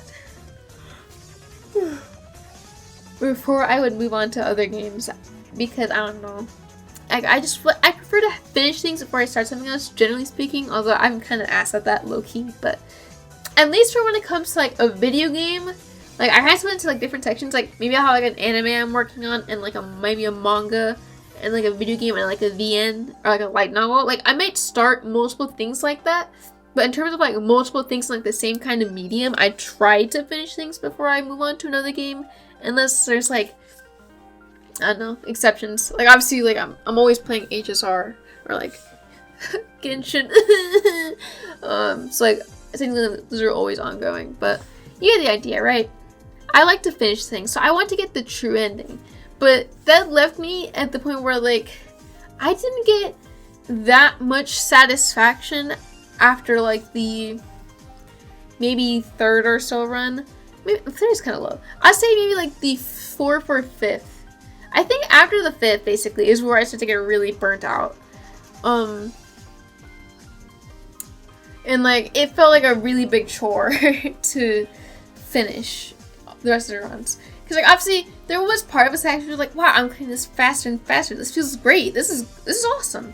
But at the same time, it was still like kind of a pain in the ass. Like I don't know. The runs blended together a bit too much to where it didn't really feel like, I don't know. Now granted, like I could have made it better for myself. I could have maybe tried amplifying the difficulty a bit more for each run, you know, trying to make it stand out in that way. And like, I'm not gonna blame the game for that. Like, I'm not gonna blame the game that I'm bad. Like, that's the main reason I did it, because I'm bad. So like, maybe if I did that, I would have had a maybe more generally better experience with the kind of final runs of the game. But I mean, I still liked it quite a bit, and I don't regret buying it or anything like that. It was fun. I think I would put it maybe here. Yeah, probably the top of A, or maybe bottom of A, top of B tier type game. I think bottom of A is probably going to be accurate. Maybe B, but we'll see. It was also just a change of pace because I think, judging by the order I had them in, because I did number them and some of the numbering stayed, I think I had basically binged all of Ace Attorney before I started Hades, so it was just a change of pace. But yeah. And also, I do also like, I gotta give credit for this, I do like how the, like, narrative, like, the storyline, I guess, is sprinkled throughout, like, the different runs. Like, I think it does add to the appeal of doing more of them. And, like, how, obviously, dying is fucking frustrating, especially when you lose on the final boss fight, right? But I do think that, like, what's it called? Like, there's, like, so much fucking dialogue that you get when you die, like, even if you die, to where, like, it doesn't feel the worst. Like, okay, it definitely sucks, especially because, like, I was so slow. So, like, it would be like, oh, my progress gone. Even though it's technically building towards future runs. But you know what I mean, right? Like, it sucks to lose at the very end. But, you know, the different dialogue that you'd get, like, it was fun. It was very enjoyable. So, yeah, fun game. Fun game. Next we have Ace Attorney, we have Investigations 1. And this might be, like, the closest I have to, like, an AA hot take, at least before I finish 5 and 6, but I kind of like this game.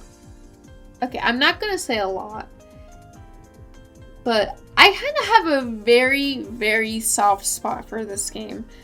Like, it's definitely flawed, right? Like, none of the cases besides the 4th case in AI1 I would consider particularly fantastic on, like, a, I don't know, general enjoyment level. And, like, there's a lot of annoying aspects to it. Or not. I don't know. Like, what is fucking... The first case is, like, the tutorial-esque case in the office. The second one, I think the one on the plane?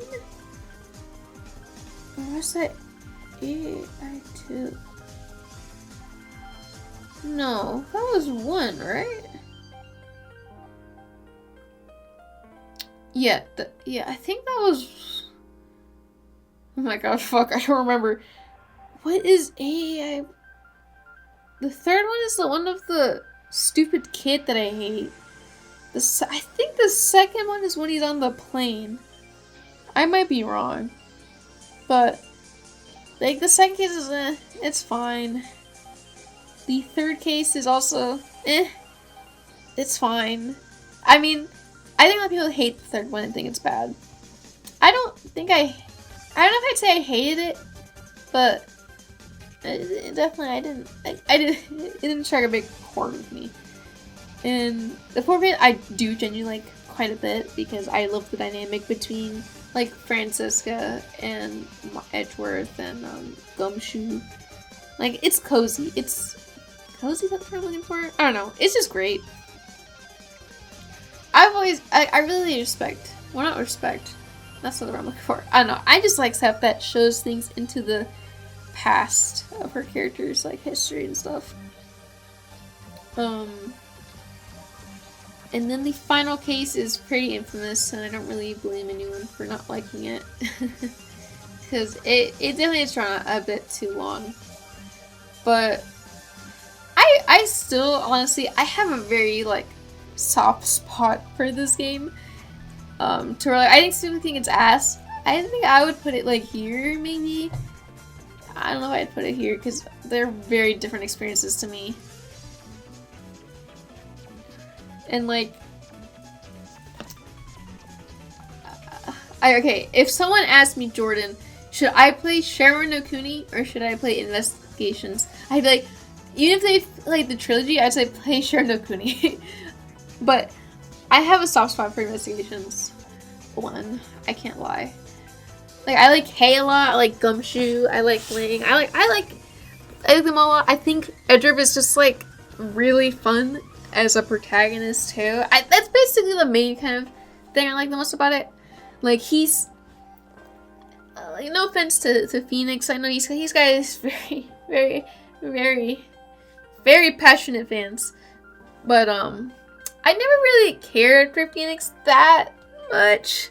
But I always thought Edriv was pretty interesting, and I think I was just like, all the different dialogue that you can get with him in the games were always just fucking great. So, I did like it. Like, I don't know. It's just it's like I don't believe, quote unquote, in having like a guilty pleasure. Because, like, I think there's no reason to be, like, embarrassed about what you like. Like whatever the fuck you want. Like, obviously, like, do what you want, right? But, like, it's maybe the closest I have to a guilty pleasure, I guess. Like, I very much am aware of its flaws, and even I don't like those flaws, but, like, I don't know, it's cute, it's cozy. I like the Investigations format a lot. I don't know, I like it. And then we have Investigations 2, which is like the biggest globe ever. Loki. Before I got to the Great Ace Attorney, this was like my favorite Ace Attorney game by a very, very, very long shot. I think it still holds up pretty well too. Obviously, this was the Japanese version. This was before it got localized, which also is insane that it got localized. Like, honestly, very cool, exciting. But yeah, it's got a cast of characters I feel very fondly about. I obviously live with this for like Edgeworth's development, but everyone else too is just really great. My favorite case is probably the third one, because I love how it does, like, you go back to the past and the present in it. It's very cool. It's just a really, but, like, honestly, I think all the cases in the game are really good. It's probably one of the best intro cases too. I mean, yeah, like, out of the games you've covered so far, it's probably the best intro case so far. Like, I felt like the plot for it was, like, generally pretty fucking good. So, yeah. And, like, the second case is pretty good. Third case is amazing. Great. You know, fourth and fifth, also pretty good. How it ties in everything, great. Like, I don't think about them quite as much. In general, I've said this a lot already, so this is the last time I'm gonna say it. So basically, ever since I finished Great Ace Attorney, I've been like, wow, this is how good the writing can be. So it's kind of lowered my opinion on all the other Ace Attorney games by a decent margin. Mostly because I've been like, well, like, they don't compare to me. Not that I blame anyone who, like, has love in their heart for all of them equally, but, like, I've just so hyper fixated on it to where, like, it makes me like them a bit less in retrospect. But I still can't deny that it's still a really good game. And, like, because I will probably put it at, I think it'll be a bottom of S game. I think. Because it's probably still my second favorite Ace Attorney game. And, like, it's generally pretty great. Like, can't understand. It's still a very good game, and like I love pretty much all of the main characters. Like even the characters who maybe I wasn't initially unsure on how to feel about, like maybe Courtney or Sebastian. They grew on me a lot by the end. And by the end, I love Sebastian. That I would die for him. He deserves the entire world. He's peak. But just like the cast in general of these two games is great, and obviously Kay is great. Everyone's great. So yeah, it's something grown on me. Or like, I love the cast quite a bit still. But in comparison to like other video games, I don't think about it quite as much. So next we have kind of maybe a little oddball here. We have the Monogatari 1, 2, 3 on it's PC98, I think this is. Yeah, it's PC98. So let's take a little backstory on this. For a very, very long time, I have always wanted to dive into the Puyo Puyo and Monogatari universe because, well, mainly because for one, I think people being good at Tetris looks very cool. I'm like, wow, fuck, I wish I was good at that game. But then also, you know, I've always been kind of interested in the like long-running narrative and like story. Obviously, the Puyo Puyo games aren't fully story-focused, but but I still like really like it. Hold on, what am I trying to say? I kind of sidetracked my own thoughts there for a moment.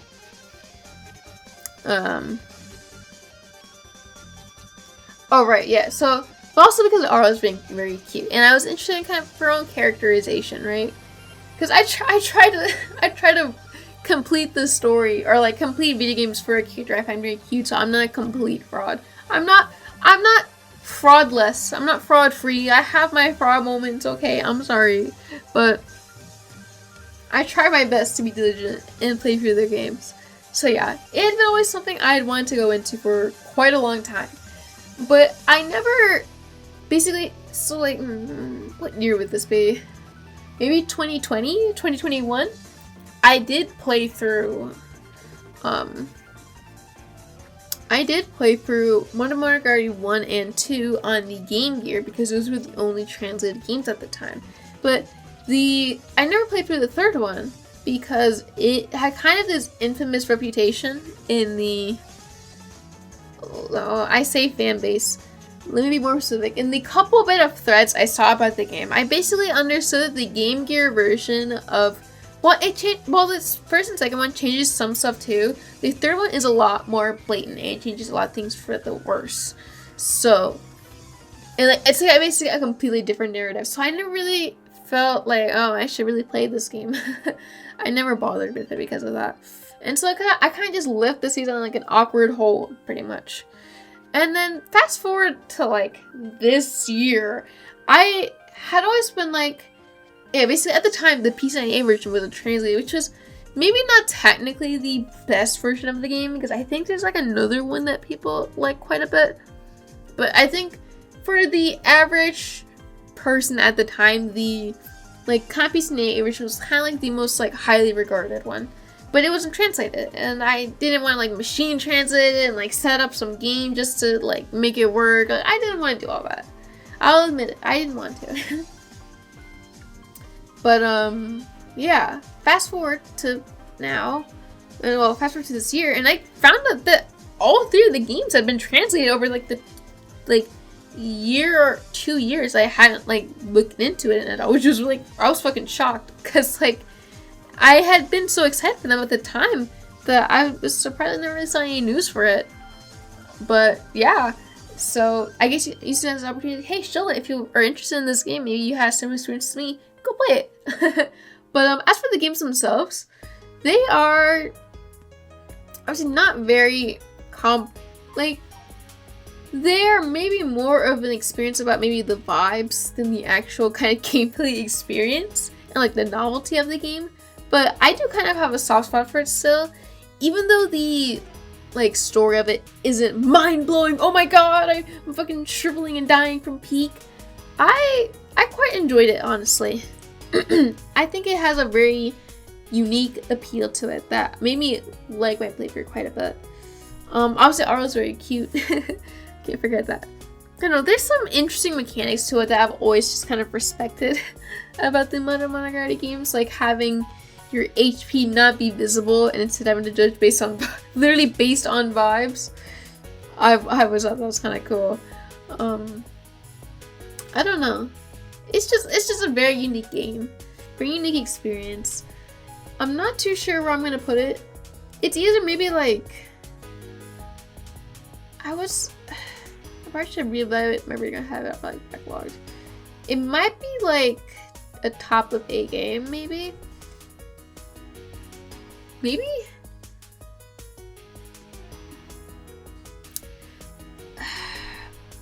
Like, I'm not taking into account, like, would I rather replay this or this? Like, I'm not gonna think about that because, like, it's such a weird experience that, like, I wouldn't replay it ever. Well, not ever. Maybe, like,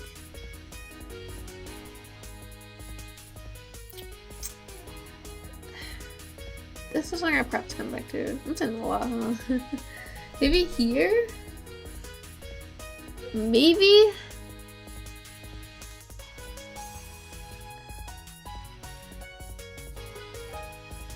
I know, Arl is really fucking peak though.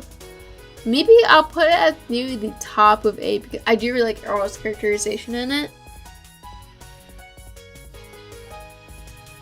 Yeah, I think so. I was think I might put it at the bottom of S, but I think maybe top of A is a little bit more accurate, which is obviously still really good. You know, really great, all things considered. But yeah. Now next, here we have something I've been so looking forward to talking about, and it's been something that honestly I've been kind of wanting to make a video about for a while. I'm kind of afraid of making a Black Souls video, because I feel like there's like some like vocal minority on Twitter that's like, stop making content for this game, you're gonna bring in more people and they're gonna ruin it. And like, I mean, I get, you know, I honestly, I understand why we should gatekeep things, but like, I don't know, my channel's not that big. It's really, like, like, I don't think anything bad would happen, but, you know, I really want to make a video about, like, Black Souls and, like, showing it. But, you know, Black Souls 2, I think it being ranked, oh, I guess it's kind of been a while since I ranked Black Souls, but there was quite a few month gap before I played Black Souls 2, but once I finally started it, I just got so hooked on it, and it's easily become one of my favorite things ever. Like, genuinely, I think about this game so often. Like, it's so good. It's got such a, like, you know, I commented on the vibe for Black Souls, but I think Black Souls 2 takes it to a whole nother level, which I think just kind of comes from intention, like, expanding the horizon and, like, the different worlds you walk to, like, places. It's expanded quite a bit, so, it's great. It's just, obviously, like, on a vibe perspective, it's fucking peak. The characters, the narrative, if you want to call it that, like, I don't know, just the story of it is so fucking peak. It's so peak. I love all of the main girls. I love, like, the DLC stuff is so good. I don't know how to say it. I just love everything about this game. I really do. Gameplay wise, I admit I suck ass. I'm not very smart. I'm not very good. I'm not the talented strategist that I would like you to believe. I'm not. Like, I'm really bad. But it still has a very satisfying feel when you beat things, and like the amount of like details and secrets, especially mainly involving the like send mechanic, like how obviously it's not that surprising that things will be different when you have 0 sen and like 100 sen, but I think, you know, for one, the implications of what it means when you are at those different levels of sen and things are different. Like, think about how it affects the world, like everything like that. Like, it's so fucking cool. It's genuinely one of, like, the coolest kind of, like, mechanics I've seen in the game, even if it's something, you know, maybe not that small, or kind of small. Okay, something not small, maybe fucking weird, but, like, it's just something that stuck with me so hard. Like, I just thought it was so interesting. Like, whenever I'd be on 0-7, I'd, like, explore things. Like, I'd be so uncomfortable. Like, it's so ominous, but, like, it makes it really fucking cool. But yeah, I think seeing, like, the kind of story, like, learning more about the characters and, like, the story and, like, the plot line and everything with, like, Mabel and the, you know, Alice. We have to find Alice. You have to find Alice. we have to find Alice. We are Alice. Every girl is Alice, etc., etc. I'm going to Alice. It's true. But yeah. It was just a game that, I mean, there's just so much I adore about it. And obviously, I think most, if not all, of the OST is, like, sample RPG Maker music, or not that, but, like, it's not like the guy who made the game and, like, wrote the story didn't make the music, but the OST also fucks still. Like, he picked some good fucking music. It's great. Yeah, it was just a complete blast for me to play through, and I really wish, like, from the bottom of my heart, that I could, like, if I could erase my memory of everything in Black Souls 2, go back in, play it for the first time again, I would, man. I fucking would. It's so good. It's so fucking good. If you can't tell, it's easy top of, oops. Failing? It's easy top of S plus tier, and it's so fucking good. If you're here on my channel, maybe you came from, like, rant stuff. If you like rants, please play Black Souls. I think, like, the premise for my shield video is basically, if you like rants, you should play Black Souls. But yeah, you should play Black Souls. You should play it. It's peak. It's peak. Go play it. Yeah. I adore it to death. Next we have something that's very, very different. We have the Scott Pilgrim movie, and I watched it once again on a complete whim. Oh wait, okay, wait, before I continue on, sorry. Black Souls 2, I like to mention on the, like, DLC stuff, when it gets super, like, horror-esque, oh my god, dude, the vibe of it is fucking so fucking peak. It's so fucking peak. Holy shit. I don't know. If I ever make a more, like, spoilery video on it, I will definitely obviously talk more about it, but just know I just love everything about it. And for those who are wondering my favorite character, I'm a Red Hood enjoyer. She's probably my favorite. I really like Mabel a lot too, because we're twinning, we're both alcoholics, lol, I don't know. Yeah, I like her a lot too, but, yeah, okay. But also Alice herself, you know, the Alice. I love her. I love everyone. I also like Lorena a lot too. They're all peak. So yeah. Also Anna and Leaf. You know, I'm not a Leaf hater. I love it, even though she's kind of a, you know, like, if given a chance, like, I would probably punch her really hard, but, like, I still love her. But anyway, Scott Pilgrim. Movie I like a lot, which is, I don't know, it's unexpected. Like, I don't know. My one friend who had tried to watch it was like, ugh, it's too cringe. And like, you know what? I embrace the cringe. I embrace the energy it has. What do I like about it? I don't know. I like the vibe. I don't know. I've never actually really thought about much about why I really like it, but I do really like it. I probably put it here, low-key. I don't know. I've joked before about the plot of Scott Pilgrim is just the plot of Una. But, like, different contexts, but it's the same thing. And obviously it's not 100% literal, but it's a pretty, I don't know, it's a lot of fun. And like maybe top of A is maybe slightly more accurate, but I don't know. I really like the movie, so I'm probably gonna leave it there for now. I don't know. I don't have a lot to say. I'm also really bad at like, excuse me, like conveying my thoughts on like live action real people movie. If it's not obvious, I want to see a stupid fucking weeb. At least, I don't know, I don't watch a lot of like not very like animated stuff, but like I guess I've watched a decent amount, like, you know, like reality TV or like sitcoms and stuff, but I haven't watched a lot of things, so like I don't feel as good about like reviewing them, like, yo, the acting in this is superb, the some camera angles, they're all peak. Like, I don't feel as like qualified to like talk about it as compared to like, I don't know, like a VN presentation, like a video game presentation, because I'm more naturally familiar with that kind of stuff. But yeah.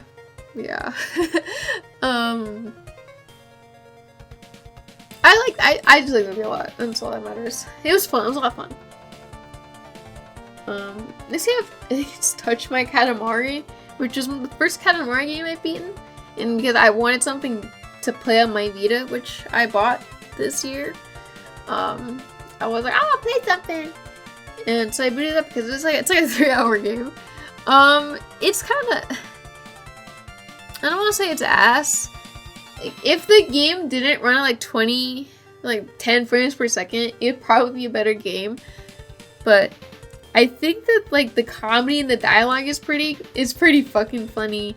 Even if one of the maps and stuff, like, I don't know. I haven't beaten any other Katamari games, so I feel kind of unqualified to like judge it in comparison to those. But it's a fun game. It's short, it's sweet. The dialogue, the main part though that I really liked about it was the music. The music fucks. Music fucks hard. It's very jam-tastic, and it definitely kind of redeems the experience of playing it. So then where does that go when you're ranking? I mean, it was a nice way to play, you know, after work. I'm like, ugh, I hate retail. I'm gonna play something cute and short. I don't know, maybe like, maybe the lowest game so far. So I know I agree with this ordering. This feels wrong. But I don't know. Whatever. We'll leave it as is. Maybe I like Theron more than I like anything in that maybe like this? I don't know. Fucking ranking 82 is so fucking weird. Maybe like this? I don't know. We'll see. Maybe it's tough. Yeah, bottom was a little. There is very harsh. I think this would be more accurate. Maybe, or like, whatever. See, we're already revalidating things. How long do I want to keep going? We're already at 2 fucking hours. Maybe a little less if I have to cut something, but maybe I'll get to, how many games is this? 4, 8, 12, 16, 19, 21. Maybe I will get to TG. I don't want to cut myself short on shilling these 2 games. I want to like, maybe I'll stop at AA4 for now. My plan is to stop at AA4, and then because then the next video could be like TJ1 T. Yes. There's also way more. Well, I mean, it's just a lot of bangers, but there's also a shit ton of bangers in here too, to discuss. So, hey, Pokemon Coliseum. Kind of a random game again to have played, but it was something that, you know, I always wanted to play because I like Pokemon a lot. I kind of owe a good portion of my life to Pokemon because I met my boyfriend through a Pokemon battle simulator, and then we dated online, and then we moved in. Like we've been dating since 2019, so you know, I kind of owe a very large portion, a lot of shit in my life to Pokemon. So it's always been a series that's like very, very dear to me that I definitely appreciate. So because of that, so you know, I've played all of the mainline games? Question mark. Maybe not all of them technically, but I've played like the, you know, like a version at least of most of them. And what's it called?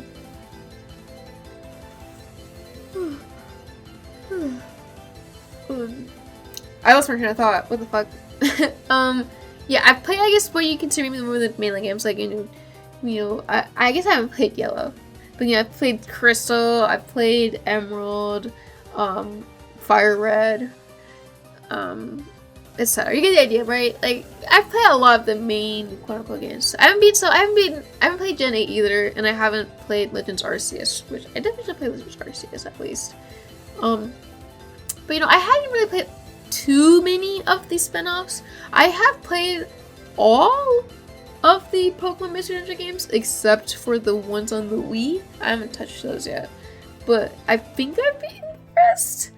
Or at least, like, again, like Explorers of Sky, I beat Explorers of Sky. I didn't beat the other ones, but then I beat like Blue Rescue Team, the remake of that, and then Super Mystery Dungeon and Gates 2 Infinity. Is there another one? I don't know. But yeah, I beat all those. But I hadn't played, you know, the GameCube Pokemon games. And like, you know, I should talk about this spin-off, but mainly I want to talk about this Coliseum. I haven't played it yet, even though it's been around for so long. And I was like, let's finally change that. Let's finally play Pokemon Coliseum. And it's a very, like, the game is filled with a lot of aura. And there's definitely a lot of pretty cool things to it that I can respect. Like, having the game's looking kind of hard. Like, this is probably maybe because I just use a very shitter team, but I always felt like the kind of level curve in the game is like actually kind of tough. And what else? I think like having a game fully in double battles is very unique. It's very different. And I do like what it does for the gameplay, generally speaking. And how you think about different Pokemon differently. I don't know, it's cool. Obviously, it's not the same as like, oh, I'm betting against the best Pokemon player in the world, but like, it's fun. I kind of like shut my brain off. Like, I had to lock in a bit. The different Pokemon, the collection of Pokemon is kind of cryptic, but you know, I respect it. What else? Obviously, I have some grievances with it. Mainly that, like, I kind of don't... I think it's kind of a slow game because it's all doubles, which is fine. I don't mind the doubles aspect, but, like, the animations are, like, so slow that, like, it kind of grinds my gears a bit. And the, like, exploring is kind of frustrating because of how slow it feels from time to time, but like it's still a fun game, you know. I still like it quite a bit. But you know, and narratively it's fine. It's got a unique protagonist, which I do like, but you know, it's not like, oh, it's not like the peak that we'd see in later games, or I don't know, something like Explorers of Sky, but like it's pretty fun. It's a very cozy game. I did stream all of it actually, so like, you know, I got a little soft spot in my heart for it there too. I would probably put it as like a general experience, maybe like here, which seems kind of weird, but yeah, I think that's about right. And next we have Yes One, and I played this on my Vita. So, I mean, it's technically not the optimal version, but like, I don't know, it's fucking whatever. The game is very cozy. It's very short. I beat it in a day. But I did enjoy it. I definitely did. You know, obviously, it's like, it's aged. It's definitely, I mean, obviously, it's a remake. of the first game, so it's not like as old as like it could be. But how do I say this? It's definitely like I don't think it's a game I would ever really come back to willingly. But I mean, for one, it's given me more appreciation for the later years games that I've gone through. But it also, I don't know, it's still like a very cozy game.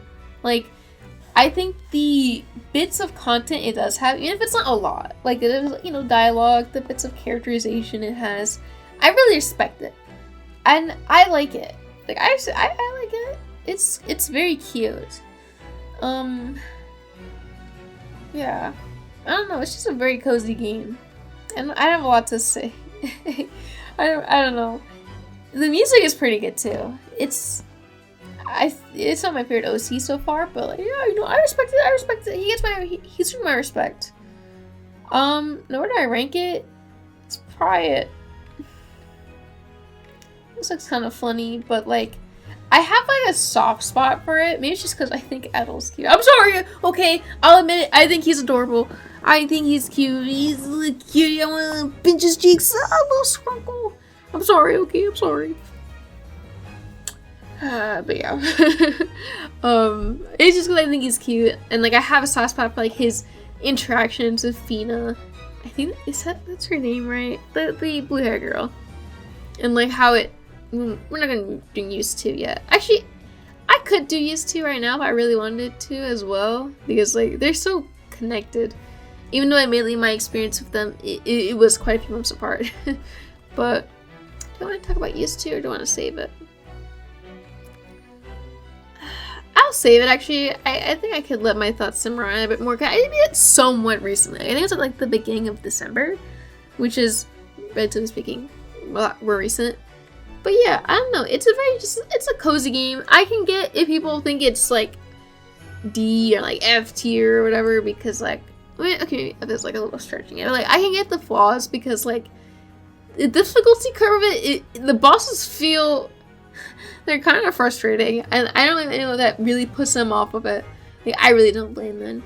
Like, dungeon wise, I don't think it's that bad. Like, it's like linear enough that like I think you could figure it out even if you don't look up anything. But the bosses feel very tough, and like I always spent a decent amount of time just fucking being like, oh, I can't beat this fucker. But it's probably not good game design, but I don't give a shit. It's comfy, it's cozy, it's cute, it's really cute. Also, Adel's cute. Did I mention Adel's cute? He's a cutie PTV. Anyway, Adel, yay. Now here we have the Sui no Sora remake, and this was something I was really excited for.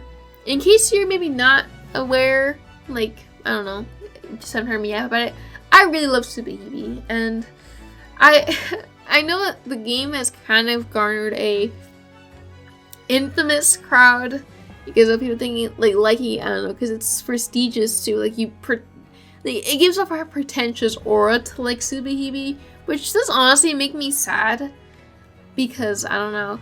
Like, I think the idea is like, oh, Subahibi fans only like it because it's quote unquote deep. Oh my god, lol. But for me, okay, I'm gonna use this opportunity to kind of show why I like Subahibi, because I don't know, you get to learn more about me. I like it mainly. I like it.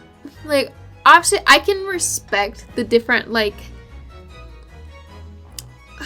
how do I word this? Like, I can respect the cryptic dialogue and, like, the meaning behind things. Like, analyzing the dialogue is pretty interesting to me. But, honestly, what made me love it more was specifically the aura. It has... I start for using that word in like a stupid way, but I more so mean like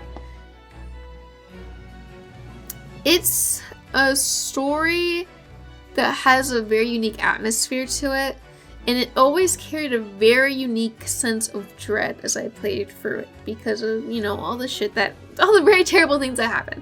There's a lot of bad shit that happens in Subahibi, And it gives it a very uncomfortable, very dreadful feeling at times. But I really loved that feeling. And that makes you kind of, I don't know, sick in the head. But like, honestly, it's not like I condone the shit in it. But like, it was just a very unique experience. And that's mainly why I love it so much. Like, specifically, like, the mystery, seeing it unfold, seeing it as everything becomes explained, or, you know, the game feeds more details to try and interpret what the fuck is happening. Like, that's what made me love Subahibi. And, like, obviously, I've always had kind of a soft spot for, I guess, I didn't know it would be called, like, I didn't know it was called Denpa at the time of, like, consuming things at that time period throughout my life, but, like, I guess what you would now consider Denpa, or just like, I don't know, more trippy, weird stories that, like, I don't know, make you think about stuff.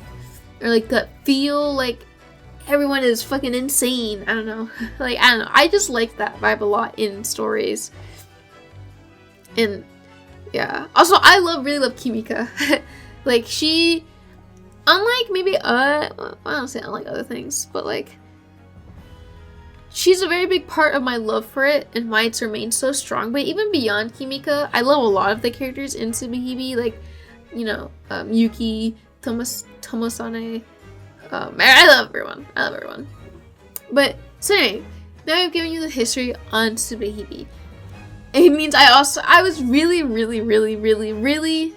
excited for Suinosora Remake. And obviously, also excited for the Suinosora, like, OG patch that's gonna come out.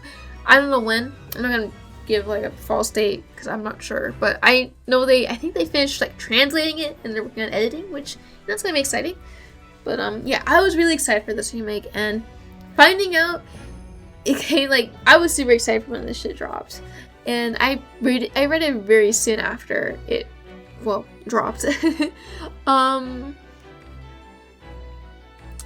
And I really loved it. I loved it a lot, honestly. Obviously, in some ways, you could maybe critique it as some of the arcs in it are kind of just Subahibi arcs, but maybe less interesting or, like, not as good. And, like, I would get it, but honestly, the game still carries that vibe that Subahibi, well, it doesn't carry the same vibe that Subahibi has. Not really that close to it, but it has, like, some of the same things about it that, like, I liked in Subahibi that I liked here. But I guess more kind of specifically, I also really loved Yasuko's route. I didn't know Yasuko, like, this version of her, for lack of a better way to say it, existed until I booted up the game. But then she just ended up being, like, genuinely one of my favorite characters of all time. Like, her route is genuinely so fucking peak. It's, like, I prefer Subahibi over this game by quite a big margin in, like, most ways, and for, like, the narrative itself. But I do still, like, I would consider her route to be, like, among the best for, like, how the fuck am I saying this properly? Like, it's definitely the highlight of the VN for me, and then, like, I consider it to be among, like, some of the better Subahibi content, I guess, is what I'm trying to say. But yeah, it's a really good game. I really enjoyed my time with it. I like Ayana a lot too, obviously. Yeah, I don't know. It's just a game I really enjoyed playing. I had always missed. It definitely, like, reading it made me realize, wow, I kind of missed, like, Hakuji being a fucking freakazoid, delusional prick. For, like, a weird way. I know there's more to everyone. I promise. But, like, I don't know. It made me, like, think about how much I missed that game. How much I missed Subahibi too, low-key. But yeah. Where I would rank it? Probably here. I don't know if I put it above HSR as a whole, because it's mainly just Yasuko's route that I fucked up the hardest. And I guess Takuchi's route is pretty good too. Yeah, it's pretty good. It's pretty good. But it's, I think Yasuko's easy favorite. And the rest are just like, you know, pretty good, but nothing that blew my mind. You know, with HSR, I kind of maybe like, again, it's really hard too, because like part of why I like HSR is like the gameplay. So it's kind of like really hard to compare it. But I think generally I'd probably maybe put HSR above it. At least like Penacony onwards is maybe like Penacony enjoyment onwards. And then the gameplay might put it overall like above experience for me. But like I still really like it. Obviously. S-tier's good, obviously. Alright, so here we have the last game that I think last game, because it's kind of late and I got shit to do. I think the last game I'll be talking about for this video, it's going to be AA4, Apollo Justice. So this was a game that I kind of wish I liked more. Because I don't know, the Apollo Justice hive mind is kind of funny to me. But it's probably going to be the lowest ranked thing on this list, if I'm being very honest. The game has, to me, if you asked me, you know, if I wasn't afraid of hurting someone's feelings, if you ask me, the game has one good case, and it's the first case. And every other case kind of sucks. Now that's a little bit of an exaggeration. If I really did hate it that much, it would be an F, bro. Like, I'd make an F tier and it would be in it. And like, I think even kind of shit Ace Attorney cases, very generally speaking, for the most part, I wouldn't consider them like the absolute god awful, makes you want to fucking melt my brain type of content that, like, I don't know, something like a 1 out of 10 anime would make me feel. But like, it's still pretty, like, a pretty middling game to me. It's still, like, the cases are still very middling to me. Some things that redeem it is obviously the first case. I think it's very cool. I really like how they, you know, played with the formula of the first cases up to that point. You know, if like your mentor, you know, they always help you, but this time, question mark? I don't know. It's a very cool twist. It's a very fun twist. And like the kind of tension it has is very cool. And I think aesthetically the game is great. The game is very, it's very like aesthetically pleasing. I think they definitely captured a really good look in the DS version. OST I don't really think about it at all. It's kind of shit, but it's fine. But then the other cases I kind of just don't really give a fuck about, like, for the main portions of it. The second case, I like Trucy a lot, so I like her interactions with, like, Apollo and, like, in general. She's a bundle of joy. I love her. She's super duper cute. But in terms of the actual, like, characters in the case itself, I was like, eh. I mean, it's fine. It's not bad. Like, it's not bad. But it's a little generous. It's fine. The third case, gameplay-wise, is definitely held back by the same cutscene being played 4,000 fucking times. But, like, obviously, I know people, like, will defend this case until the day they die. And, you know, I respect that. You got it. Me, personally, I don't really give a shit. I don't like it. Like, is it the worst thing ever created? No. But is it kind of boring and kind of snooze? I snooze, you lose. Yeah, probably. Yeah. It's very okay. Yeah, I don't know. I don't like it. It's it's like a mixture of it being like a plot I don't care much about, a culprit I don't care much about, and then a motive that and then like the logic behind the case itself. Even though they give an excuse for why they're trying to assume that the toddler would use a revolver gun, it's sort of kind of stupid. I don't fuck that bit very heavy. And then yeah, I don't know. There's not much I like about it, and yeah, I do also feel it's like Clavier's reaction to what happens in the case.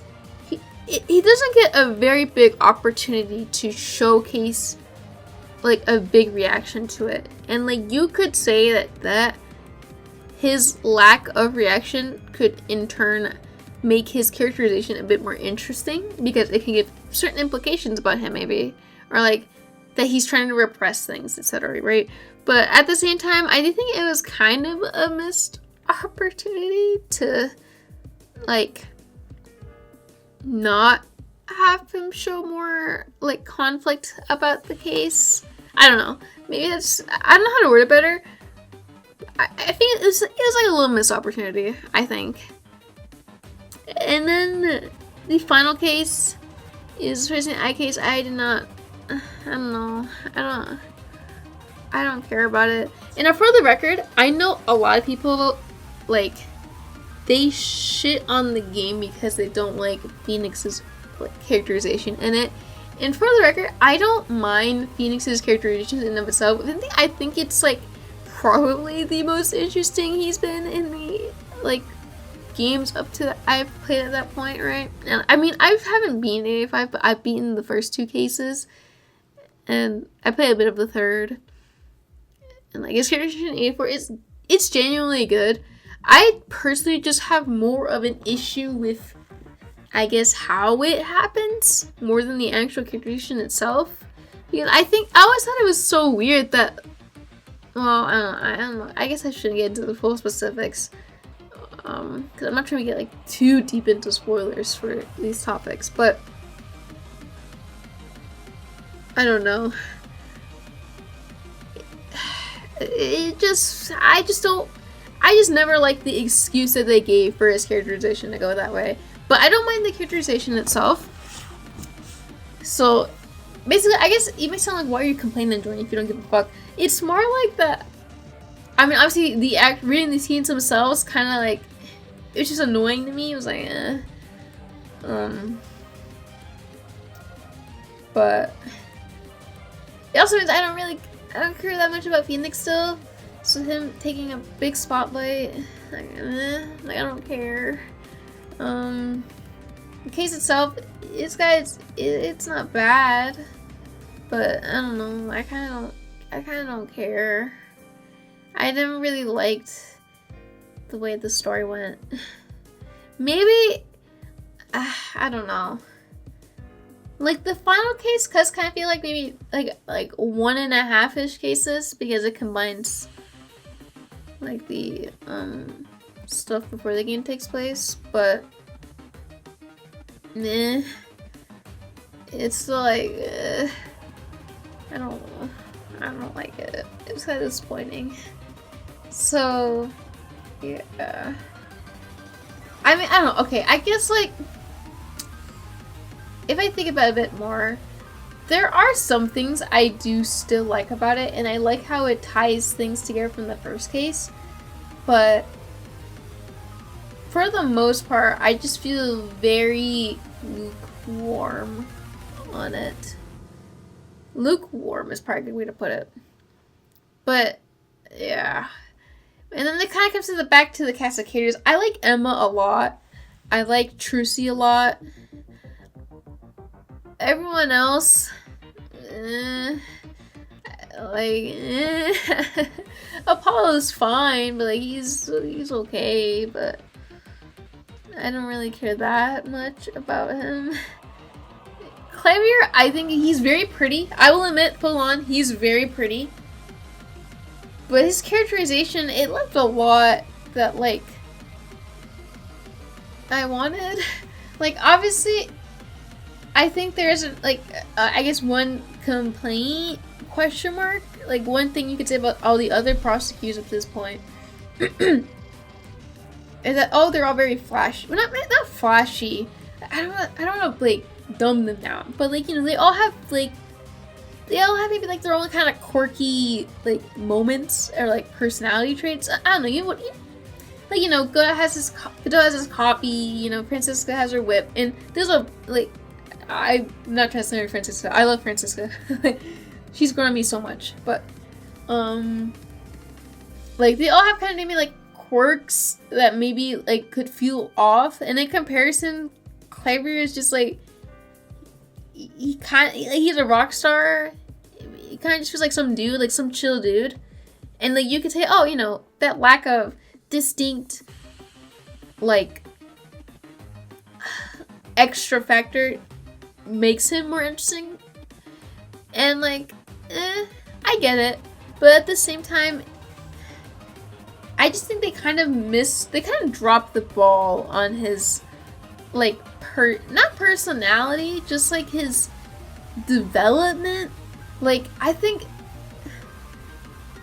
like, even if he wasn't someone like Edgeworth, who had, like, basically a full fucking character arc in a game, and then throughout 2 and 3, and, like, he obviously has fucking his own duology, but, like, obviously, you know, if it was something like this was his first appearance and then they continued to build on him in future entries, then maybe I could appreciate him more.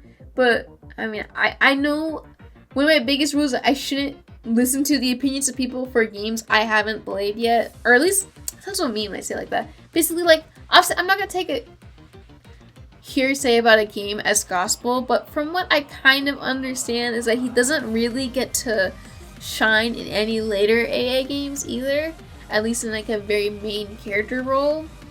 So, like, the fact that he doesn't really have much of a development thing, like, it kind of makes his appearance a little tough here for me.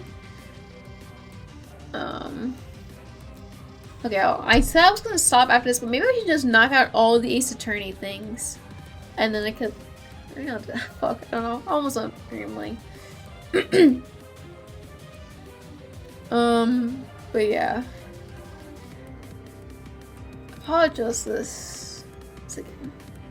Alright, I got sidetracked, sorry. I was talking about Cleaver. So, like, if he developed more, then maybe I would have, I'd like him more. I won't speak on Trucy, because I think I heard she just gets some more content, like another case, and I think it's 86 or something. I'm not gonna speak on any of that, but for Cleaver specifically, I always just felt like he was such missed potential. And I'm not speaking to anyone else because I think, you know, I'm gonna wait until I beat those games before I comment on them, but yeah. It's quite tough.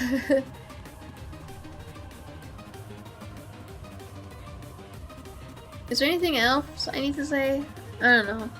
It's probably my least favorite Ace Attorney. Well, not probably. It is my least favorite Ace Attorney game. But I don't think it's, like, dog shit. But, like, I don't know. It's, like, a game that sounds very, like, it has aspects that sound very cool conceptually, but then the game itself, I'm like, it's fine. I just have so much shit to say about these two, though. I guess technically I can't spoil anything. So, do I? But this is already really long. I mean, the next one is also gonna be really long. I think I'll save it. I'll save it for the next video. We can start on a banger. There's gonna be a lot of bangers in the next video, so that'll be fun. Yeah, I think that's gonna be it. My throat is dry. I've yapped a whole lot. This was fun. Yeah. I don't know if this will be 2 parts or maybe 3. I'll maybe try to fit it in 2, but we'll see how much I have to say, because a lot of these things here I have a good amount to say about, so yeah. Alright, that's gonna be it from me. Have a great night, have a great day, whatever time you're watching this. and I will see you around.